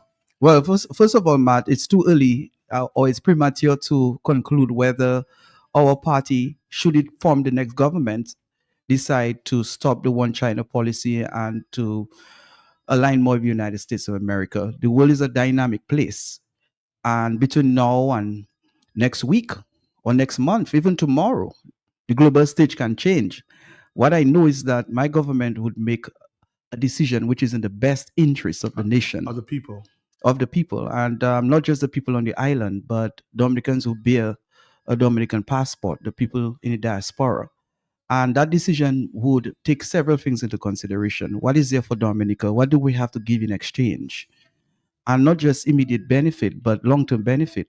And I like to talk about long-term because I think of our children. I think of the future. I think this current government has suffered with immediate gratification syndrome in that it looks for benefit today without thinking of tomorrow. And I think our government would be responsible. What we have to take into consideration is whether if we were to move from the one China policy and we move to the United States of America, what is it in there for Dominica? Are we going to get soft grants or soft loans? Are we going to get grants? Are we going to get an improvement in our infrastructure? Is it just a qualitative benefit we're going to get?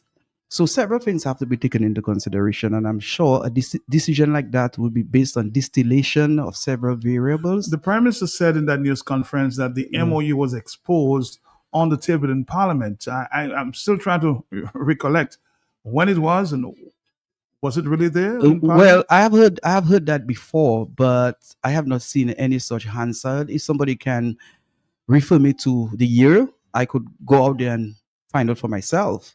If it was exposed. And if it was exposed, clearly the nation missed it, because the question has and continues to be, what is in the MOU? What is it that Dominica agreed with the United States of America besides its 4 pillar projects?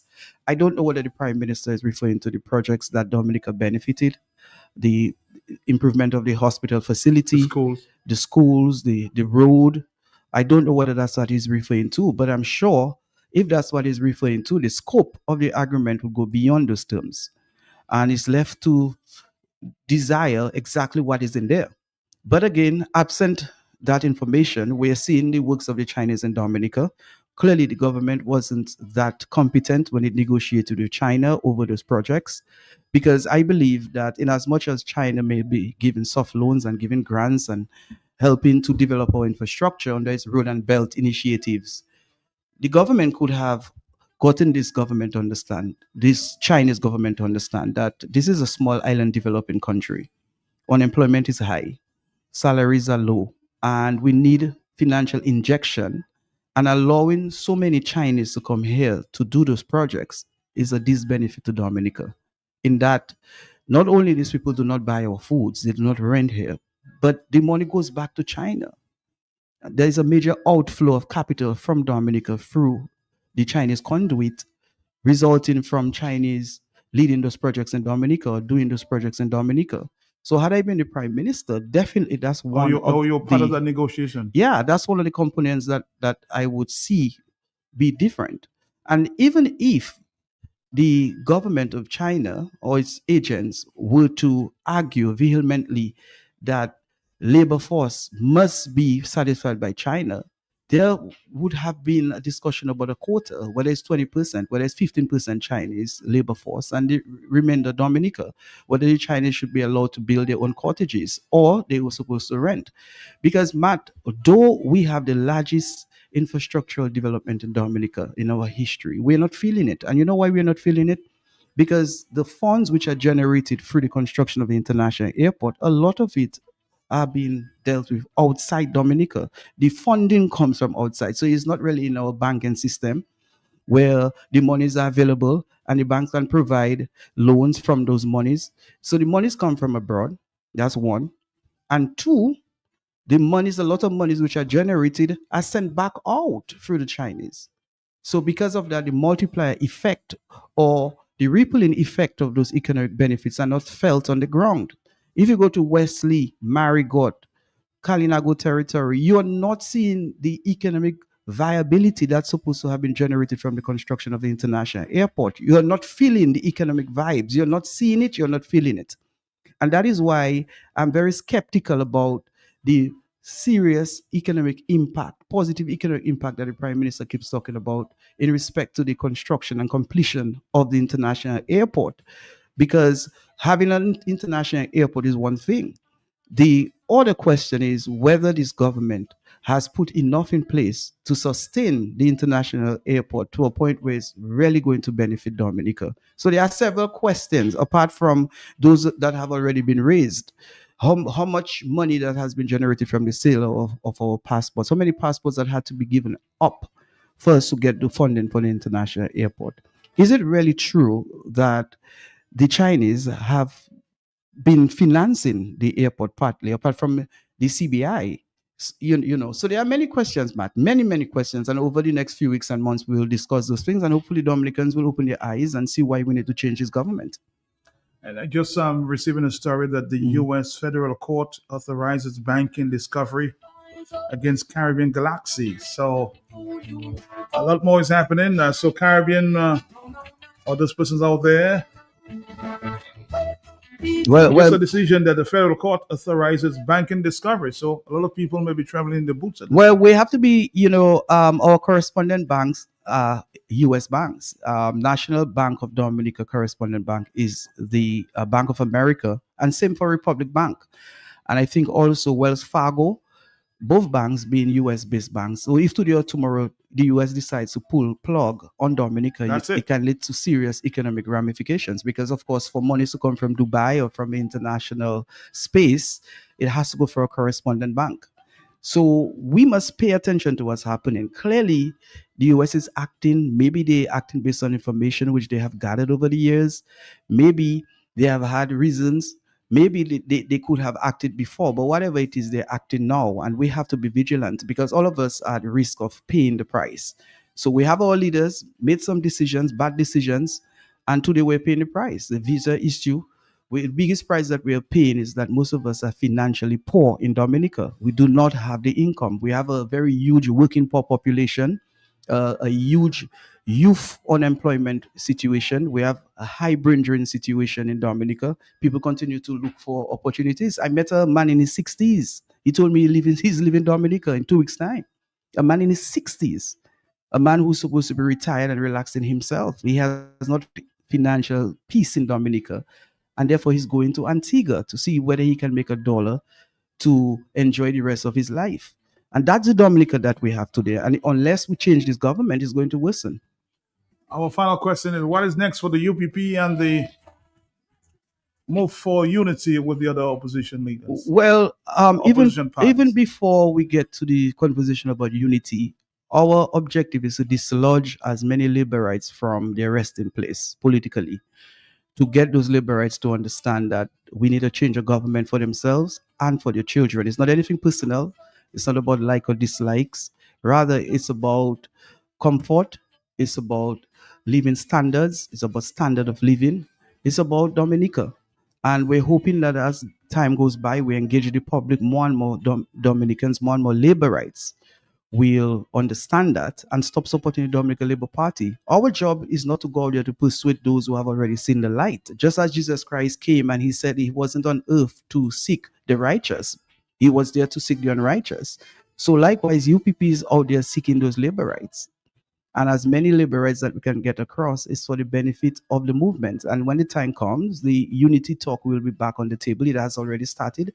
And we'll make decisions which is in the best interest of Dominica. Because, Matt, ultimately what we want is to win 11 seats. Whether that 11 seats is won by United Workers' Party, great. If I have to take a back seat to facilitate those 11 seats being won by UWP, I will do it, because it's not about me, it's not about UPP.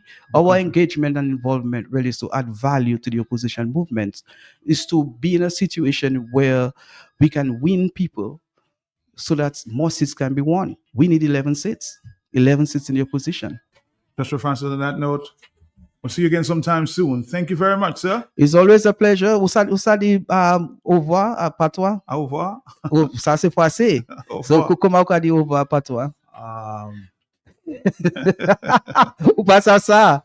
Ou pas connaître ça? Ok, ouais, plus tard. Okay, well, no, okay, well, plus tard, that means that you will see me later. But how do you say goodbye in patois? How do you say, Joshua? I'm asking you, man. Makamadeo. Comment on dit? Au revoir. C'est what? Au revoir, c'est français. Tu parles français, petit peu, Matt. We'll stop here, huh? Later. Take care, man. God bless you. God bless Dominica.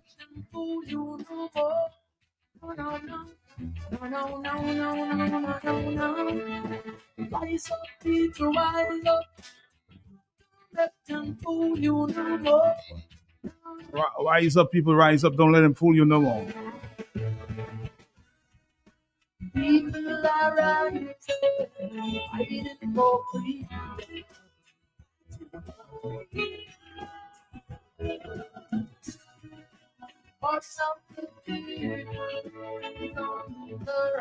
Just a note there, those of you who are interested in going to Dave Wash sometime this week, please give me a call, 225-6417. Trying to get a bus up there in Dave Wash. For Friday, those of you interested, give me a call, 225-6417. Join the movement there. Again, it's 225-6417. Or send me a WhatsApp. Put your name down. See you again tomorrow. Of course, the Monarch is launching here, Q9 to 5 in the morning. Monarch Joy.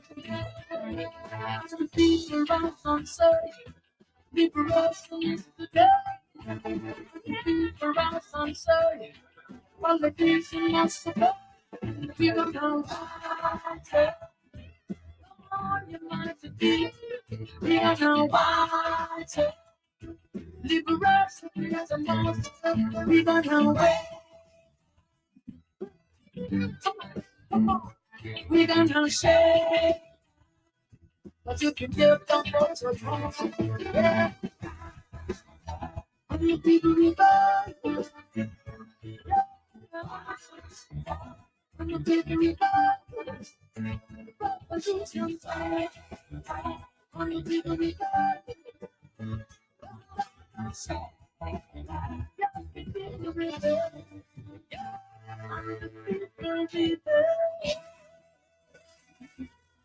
Yeah, the people the band. Rastafari.